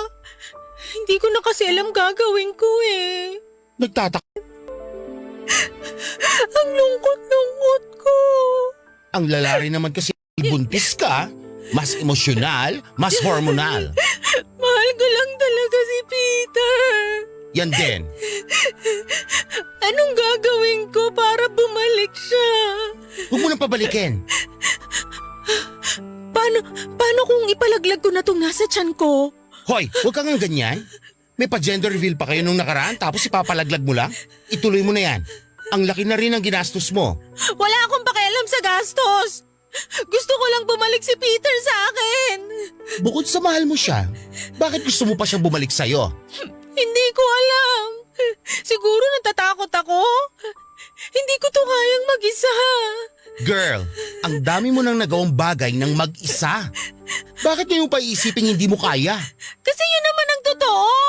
Sinasabi mo lang yan. Kaya mo yan. Hindi ko kaya. Ano bang hindi mo maintindihan? O bakit saan ka nagagalit? Ako bang nang iwan sa'yo? Chararat nito! Sorry, emosyonal lang. Huwag kang gumaya kay Peter. Huwag mong talikuran ng pagiging magulang mo dahil lang sa takot. Hindi ko talaga kaya, Julio. Ano ka ba naman? Ikaw yung naging nanay sa mga nakababata mo kapatid nun. Kayang-kaya mo na yun ngayon. Ay, umalis ka na lang sa tinitiran mo ngayon. Yan ang solusyon mo sa problema ko? Ang mawalan ako ng bahay? Hindi pa kasi ako tapos bakla. Ang ibig ko sabihin, dito ka na lang tumira sa akin. Ako lang naman mag-isa rito. Paano yung mga boylet mo? Di doon na lang kami sa kanila. Hindi ba ako makakasagabal sa'yo? Naalala mo ba nung broken ako dati dahil kay Kevin? Pinalayas na ako sa apartment namin dahil may bago na siya noon, di ba? O sino sumalo sa akin? Walang iba kundi ikaw. Alam ko kasing kailangan mo ko nun eh. At alam ko kailangan mo naman ako ngayon. Sabihin mo lang kung may lakad ka ngayon. Baka kailangan ko nang umalis dito kasi may pupuntahan ka pa. Kung talagang di mo kaya mag-isa, sasamahan kita. Di mo ba ako iiwan? Iiwan ka ng lahat, pero ako, hindi. Ganyan din naman yung sinabi ni Peter eh. Nasan siya ngayon? Huwag mo nga ako igaya sa kanya.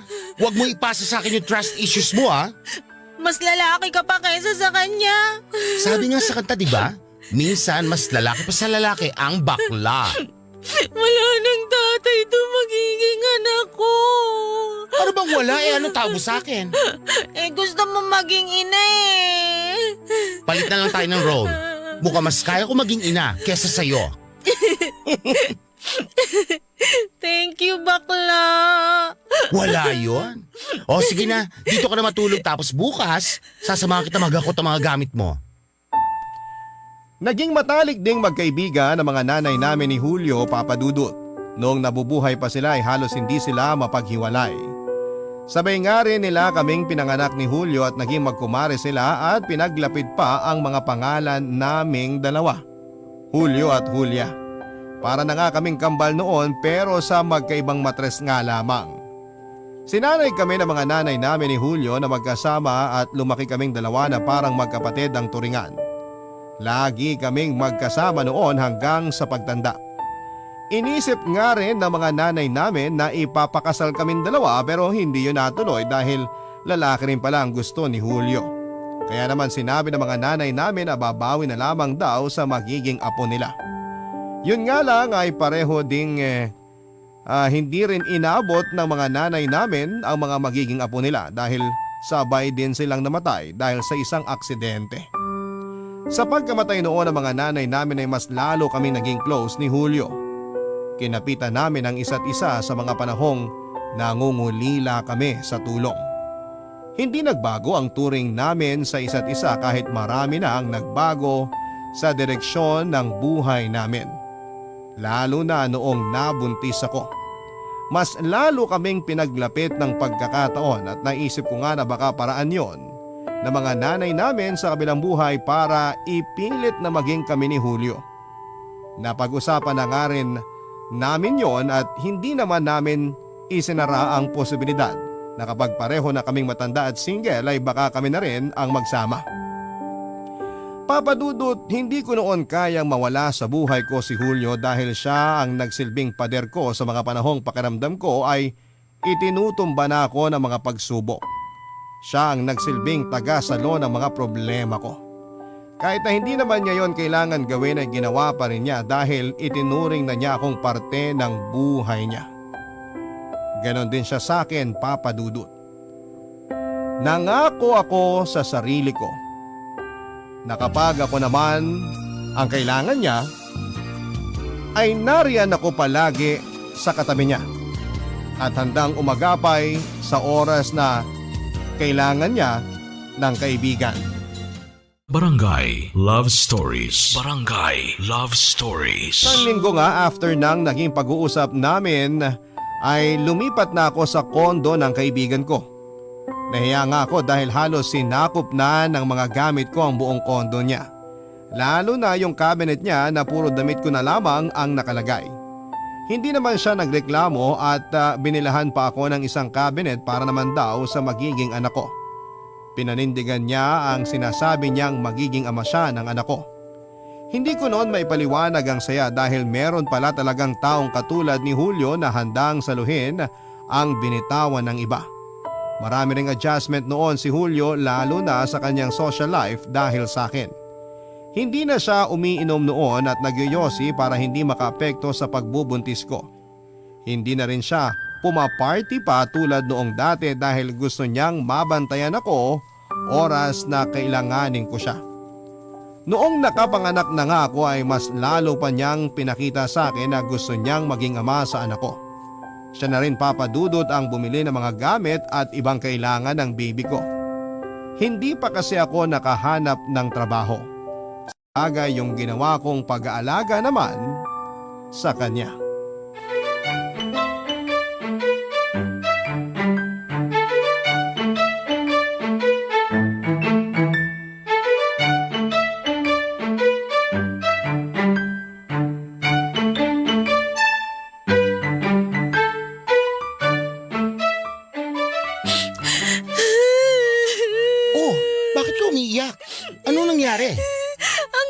kasi nitong binili mong kumot ni baby. Ang lambot. Bakit iniiyakan mo kung maganda? Hindi ko alam. Gusto ko lang umiyak. Kahapon lang iniyakan mo yung bagong linis na oven toaster. Tapos ngayon? Ay, ewan ko sa'yo. Baka bukas, iyakan mo na yung dishwashing liquid, ha? Iniyakan ko na yun last week eh. Sayang naman, di ko naabutan. Oh, bakit? Naawa ako sa'yo kasi di mo naabutang iniyakan ko yung dishwashing liquid. Tawagan mo kasi ako next time kapag iiyakan mo na yung mga gamit dito sa bahay. O, yung frying pan, naiyakan mo na ba? Gusto ko makita. Next time. Tapos tatawa ka dyan? Grabe yung hormones yan, Julia, ha? Hindi ko na talaga alam tong nangyayari sa katawan ko. Huwag ka na masyado umiyak dyan at baka magising si baby. Mamaya, magkompetensya na naman kayo sa palakasan ng iyak. Ako na naman to kawawa. Mahimbing na yung tulog niya. O siya, kung gano'n naman pala, magtulungan na tayo mag-ayos ng kalat dito bago pa siya magising. Ako nang bahala maglinis. Maligo ka na. Mamaya na ako maliligo after maglinis. Hindi na bakla. Okay na. Kaya ko na to. Bakit ba ayaw mo magpatulong, ha? Kaya ko naman kasi. Napagod ka mag-alaga kay baby kanina, tapos ngayon mag-aayos ka pa? Hindi magandang bugbugin mo yung sarili mo sa pagod. Baka mahawa mo si baby sa pagod. Nakapagpahinga naman ako kahit papano. Ah, hindi. Mas lalo tuloy ako nagwo-worry kay baby. Ako nang bahala rito sa kalat. Pumunta ka na sa kwarto. Bantayan mo na lang si baby. Hindi, tutulungan na kita bakla. Ang kulit naman, Bex! Napagod ka rin kasing magtrabaho kanina. Ano bang napagod? Nag-Facebook lang ako buong shift ko. Ang dami kong inad na boys, ha? Loka ka talaga? Nakonsensya lang ako sa wala. Bakit ka naman makokonsensya? Kasi ikaw tang bumubuhay sa amin ni baby. Itong pag-aayos na lang ng kondo mo yung natutulong ko. Ang laking bagay na nga sa akin na nalilinis mo tong kondo natin eh. Kondo mo? Kondo natin. Gusto ko lang namang makatulong kahit konti. Sabi ko nga sa'yo, ang laking bagay na nung pag-aasikaso mo sa kondo. Hindi ko na kailangan kumuha ng kasambahay. Nakatipid tuloy ako. Paano bang nakatipid? Ang laki na ng nagastos mo kay baby. Feeling ko hindi ko siya ginagastusan. Di ko naman ramdam. Di ikaw na tong busog ang bank account. Gaga, hindi ko lang maramdaman na gumagastos ako ng malaki kasi natutuwa ako kapag naibibigay ko yung kailangan ni baby. Bakla. O ano yun? Gawa na tayo ng baby. Ew! Baklang to? Kilabutan ka nga sa sinasabi mo. Kasi mukhang nai-enjoy mong maging daddy. Panindigan na natin. Tumigil ka kung ayaw mo pakuluan ko yung matris mo para hindi na gumana. Ang harsh mo naman kay mommy. Family planning, bakla. Tama na isang baby. Ay, tumatawag yung inorderan ko ng damit ni baby. Sagutin ko lang Sige, sagutin mo na. Puntahan ko lang si baby. Namiss ko bigla eh.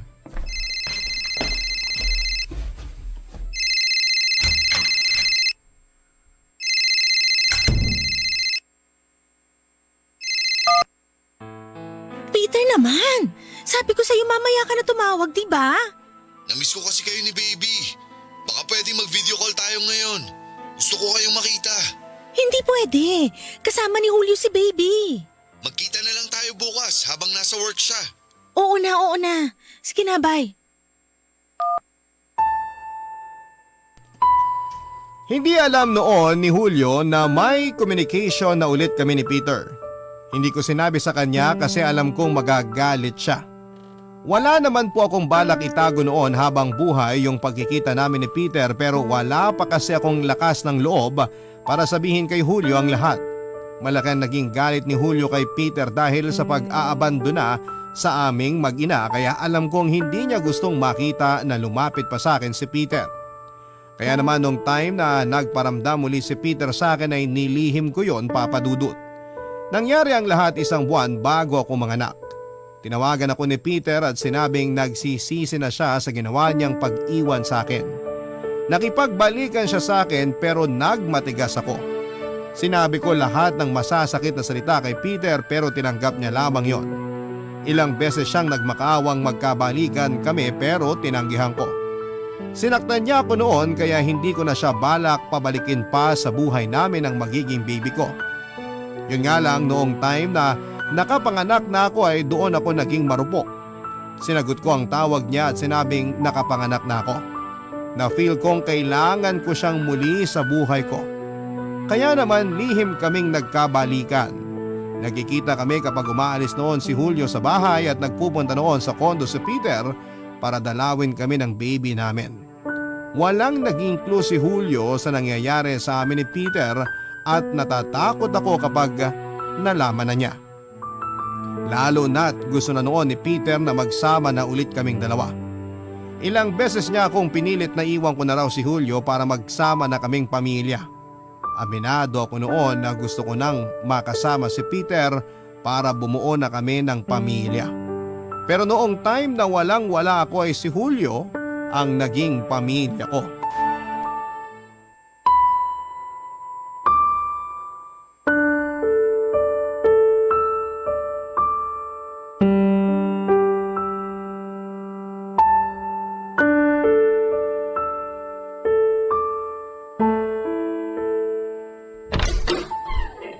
Kanina pa ako kumakatok dito. Siniguro ko munang nakalayo na talaga si Julio dito sa kondo. Lika na, pasok ka. Anong oras ang balik niya? Di siya makakauwi agad, may pinapatapos daw yung boss niya. So pwede ako mag-extend ng stay ko rito? Hindi pwede. Umalis ka pa rin mamayang 6:00 ng gabi. Gusto ko pa kayong makasama ni baby. Pasalamat ka nga tumaabot ka ng ganung oras eh. Ang gusto ko, araw-araw ko kayong makasama. Oras-oras. Alam mo namang hindi pwede yan. Bakit hindi pwede? Pamilya tayo. Baka nakakalimutan mong iniwan mo ko noon. Hanggang kailan ko ba dapat pagsisiyan yan? Habang buhay. Alam kong nagpatalo ako nun sa takot. Pinagsisiyan ko yun. Marami akong sinayang na araw. Kaya di ko nasubaybayin yung paglaki ng tiyan mo. Tapos ngayon magsisisi ka? Ilang beses kitang pinilit na wag akong iwan, di ba? Sorry talaga. Muntik ko nang ipalaglag si baby dahil sa desperado na akong bumalik ka. At nagpapasalamat akong di mo tinuloy. Mabuti nga't pinayuhan ako ni Julio. Kung hindi, ang laking pagsisisi ko siguro ngayon. Puro na lang si Julio. At bakit hindi? Paalala ko lang sa'yo kasi baka nakalimutan mo. Siya ang sumalo sa akin nung binitiwan mo ko. Nakakainis lang kasi na puro siya ang bida sa mata mo. Samantalang ako naman ang tumulong sa'yo para makabuo ng bata. Excuse me? Sorry, mali yung nasabi ko. Nadala lang ako ng emosyon. Pasensya na. Dapat nga ako yung nagpadala sa emosyon nun, Peter eh. Pero tinalo mo pa ako. Huwag na tayong mag-away, please. Pumunta ako rito para makita kayong mag-ina ko. Para mawala ang stress ko. Tapos gagamitin mo lang kaming pangtanggal ng stress mo? Ganon? Hindi naman sa ganon. Tama nga si Julio. Ayan, puro Julio ka na naman. Yang boses mo, magigising si baby. Umalis ka na rito. At bakit? Magsama na tayo. Ayusin natin to. Ayusin yung nasira mo? Isisi mo na sa akin habang buhay yung pag-iwan ko sa'yo noon. Pero gusto kitang makasama ulit. Lalo na si baby. Sana dati mo pa na-realize yan. Please, Julia. Bigyan mo naman ng chance na magkaroon ng buong pamilya ang baby natin. Di ba dapat ikaw ang nakapag-isip niya nung una pa lang? Tatanggapin ko lahat ng paninisi mo. Alam kong kasalanan ko talaga. Kaya nga ako nandito kasi gusto kong bumawi. Julia, natuto na ako. Alam ko na kung anong kailangan ko. Kayo ni baby. Kayo lang ang kailangan ko. Talaga lang ha? Tapos sa susunod kapag natakot ka uli, iiwan mo uli kami. Hindi na mauulit yun. Wow, ang confident naman masyado. Oo, kasi alam kong mahal kita. Ikaw, mahal mo ba ako? Hindi ako nakasagot sa tanong ni Peter dahil aminado kong mahal ko pa rin siya at yon ang totoo. Kahit gaano kalaki ang naging galit ko sa kanya ay hindi pa rin mawala sa puso ko na mahalin siya. Papadudot niyakap ako niya at doon ay nanghina na naman ako. May nangyari nga sa amin ang araw na yon. Doon ko mas lalong naramdaman na kailangan ko siya sa buhay ko. Sinabi ko sa kanya na bigyan niya ako ng oras para makapag-isip. Sinabi ko sa kanya na hindi biro ang iwan agad si Julio after na mga tinulong niya sa akin. Nainis si Peter dahil panay ang banggit ko sa pangalan ni Julio at ilang beses kong dinipensahan si Julio kay Peter pero hindi yon umepekto. Naramdaman kong nagsiselos lamang si Peter kaya ganon ang galit niya kapag pinupuri ko si Julio. Sa kakilala ko si Peter, Papa Dudut. Alam kong hindi niya nagustuhan kahit minsan si Julio at malaki ang issue ni Peter noon sa mga bakla dahil minsan ay namolesta siya ng tiyuhin niyang bakla. Kaya inunawa ko na lamang siya. Ipinagpatuloy namin ang pagkikita ni Peter ng palihim. Patuloy din na may nangyayari sa amin sa kondo ni Julio. Nahirapan akong mag-decide kahit na ilang beses na akong kinunit ni Peter. Inanda na nga niya ang apartment niya para sa pagtira namin na mag-ina. At ilang beses kong sinubukang ilihis ang usapan tungkol sa pag-alis ko sa kondo ni Julio kapag magkausap kami ni Peter. Papa Dudut, mahal ko at gusto ko noon na makasama si Peter sa iisang bahay pero nag-aalala ako para kay Julio. Napamahal na rin siya kay baby kaya alam kong masakit yon kapag umalis kami. Bukod pa doon ay nangako ko kay Julio na hindi na ako babalik pa kay Peter kahit na ano ang mangyari. Naalala ko pang sinabi ni Julio na kapag bumalik ako kay Peter ay kakalimutan na raw niya ako. Nung una'y kampante naman akong matutupad ko ang pinangako ko pero nang bumalik muli si Peter sa buhay ko ay nakalimutan ko naman lahat ng mga sinabi ko noon sa kanya ng panahong yon, Papa Dudut. Barangay Love Stories. Barangay Love Stories. Imbang ko ang gagawin kong desisyon. Mas nanalo si Julio sa sitwasyon ko. Kaya sinabi ko kay Peter na hindi na ako babalik pa sa kanya. Umiyak si Peter nung sinabi kong ayaw ko nang magkita pa kami at nang makaawa siyang huwag ko raw siyang iwanan. Nagmatigas ako at pinalis siya sa kondo noong dinalaw niya ako ni baby. Hindi siya kumalas sa pagkakayakap sa akin noon, Papa Dudut. Sinabi niyang hindi na niya kayang mawala ako sa pangalawang pagkakataon. Pinilit ko siyang umalis pero nagkulong siya sa kwarto kasama si baby. Naiyak na lamang ako dahil kahit ako ay nahirapan sa desisyon ko. Noong kumalma na si Peter ay pinapasok na niya ako sa kwarto at hawak niya noon si baby at doon ako naiyak. Hindi ko alam kung dala lang ba ng hormones ko o talagang gusto kong maging pamilya kami ni Peter muli. May nangyari ulit sa amin, Papa Dudut. After noon ay umalis na siya nang walang paalam. Naiyak ako noong pagkagising ko at wala na si Peter sa tabi ko.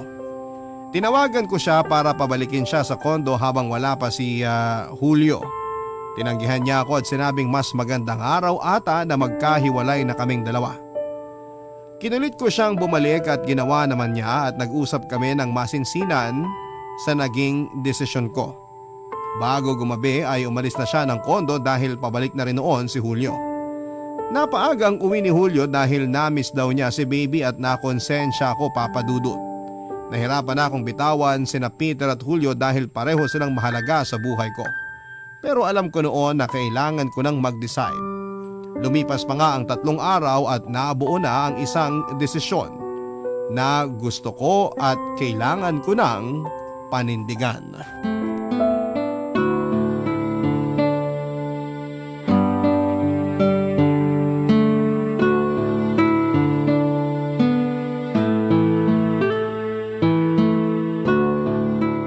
Napatulog ko na si baby. Mas kaya mo talaga siyang patulugin kaysa sa akin, no? Kasi ako naman yung totoong nanay niya. Mukha naman. Okay ka lang ba, girl? Oo naman, bakit? Kanina ka pa maputla eh. Huyat lang to. Alam mo namang ilang araw na akong pinapahirapan ni baby sa gabi. Ang hilig kasing matulog ni baby sa tanghali eh. Ayan tuloy, ang active sa gabi. Oo nga eh. Bakla, nag-worry na ako sa'yo ha. Bibili ako ng vitamins mo para sa dugo. Nakausap mo na ba yung OB-GYN mo kung anong pwede sa'yo? Puntahan ko siya bukas. Samahan kita. Day off ko naman saka... Oy! Julia, ba't bigla ka tumakbo?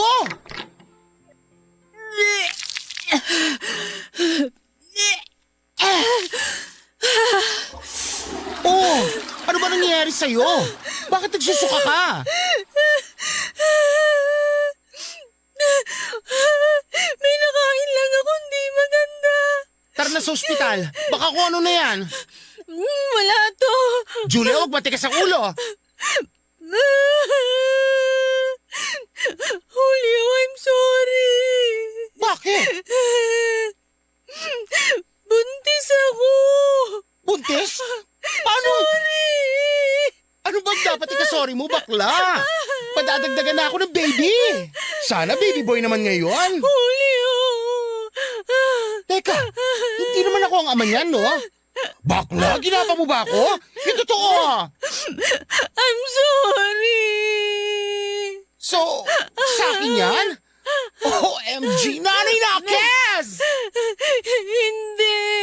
Ay, akala ko naman... Kay Peter. Ano? I'm sorry, Julio. Kay Peter? Nagpabuntis ka na naman kay Peter? Paano? Hindi ko sinasadya. Hindi sinasadyang ano? Magpabuntis sa lalaki nang iwan sa'yo? Nagsisi na raw siya. Kaya tumihaya ka ulit. Hindi ko naman alam na mabubuntis ako.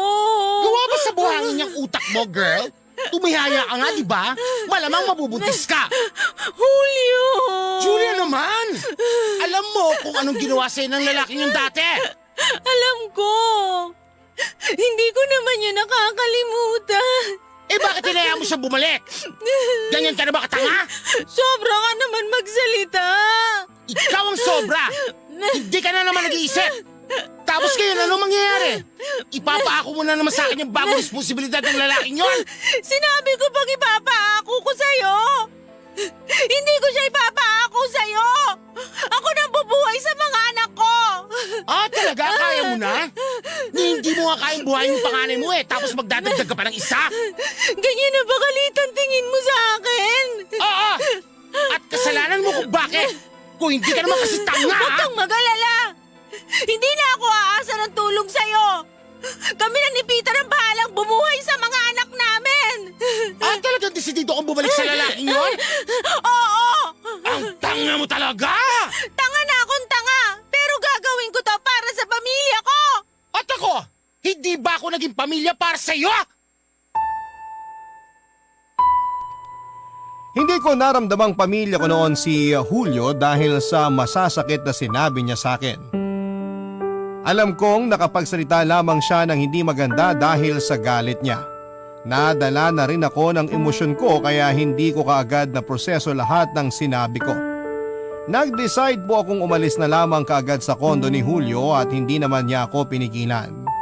Inayaan niya akong hakutin ang mga gamit ko at hindi naman ako humiling na tulungan niya ako dahil nasaling na niya ang pride ko. Naramdaman ko ang panliliit dahil sa mga sinabi niya. Alam ko naging dependent ako sa kanya pero hindi naman sana niya pinaramdam sa akin na pabigat ako sa buhay niya. Sinundo ako ni Peter noon sa labas ng kondo ni Julio at hindi ko na pinapunta pa sa loob ng kondo si Peter dahil baka magpang-abot lamang silang dalawa. Nagsama na kami ni Peter after kong umalis sa kondo ni Julio. Hindi na muling nagparamdam sa akin si Julio at nalungkot ako dahil aminado kong namiss ko siyang kasama. Lalo na noong time na malapit na akong manganak, Papa Dudut.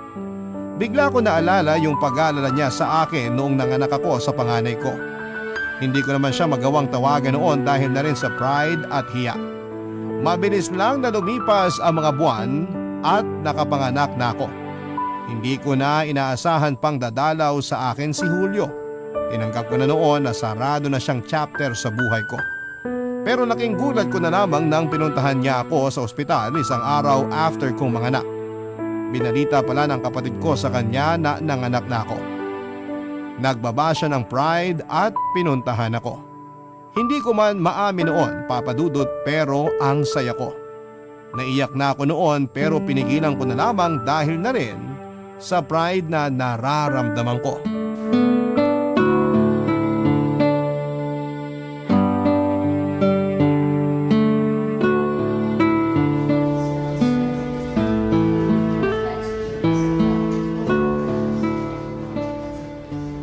Kumusta ka?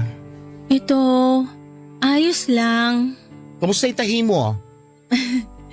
Yung tahi ko talaga ang kinukumusta mo. Hindi ko alam ang sasabihin eh.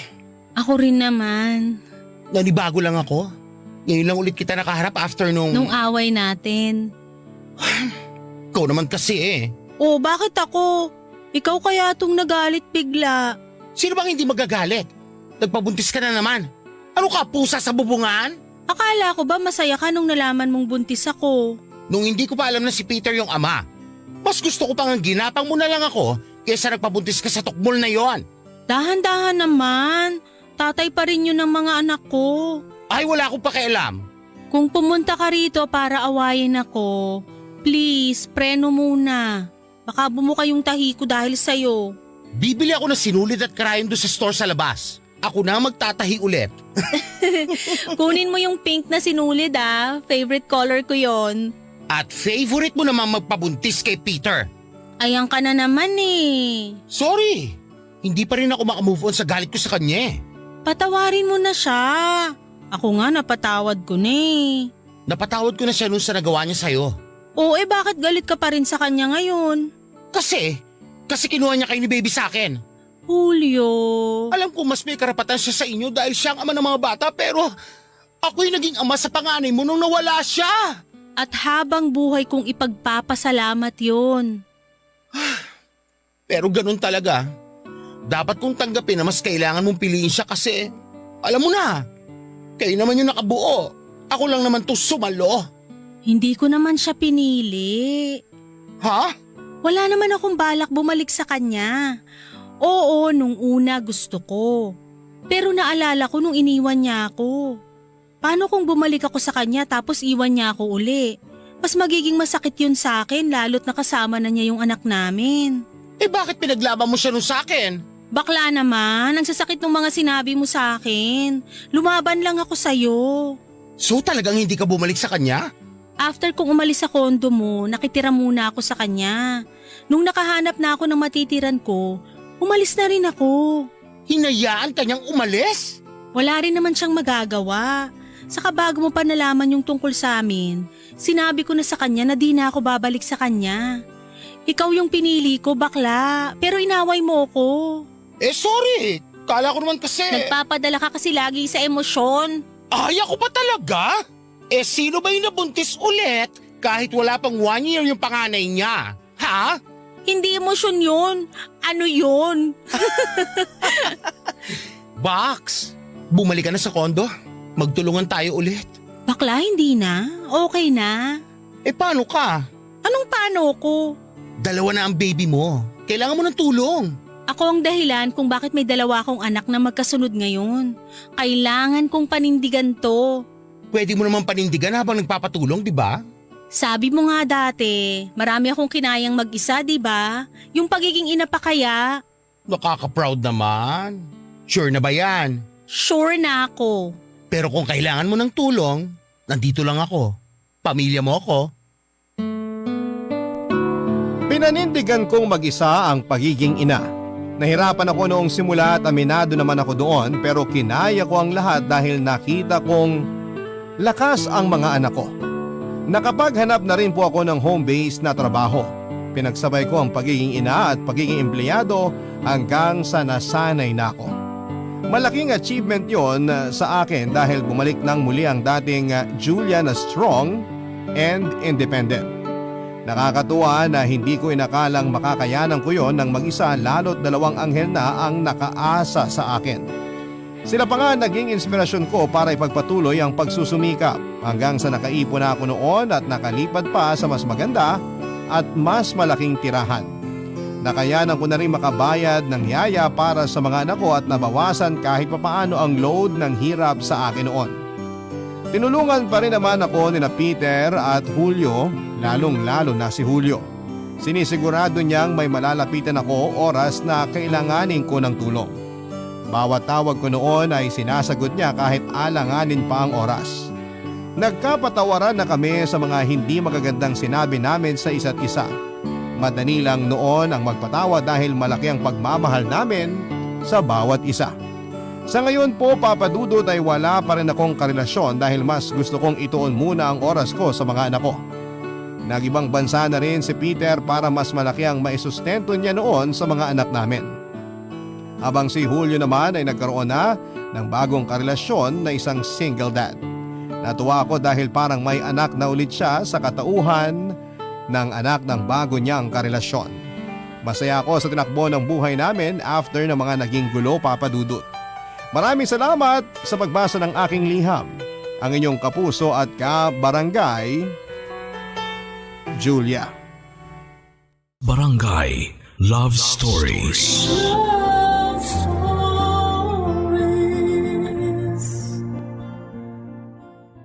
Barangay LS 97.1 Number 1 Forever. Kabarangay, i-share mo ang iyong barangay love stories. Sabay-sabay nating pakinggan ang iyong kwento ng pag-ibig, buhay at pag-asa. Ipadala lang sa barangaylovestories@yahoo.com.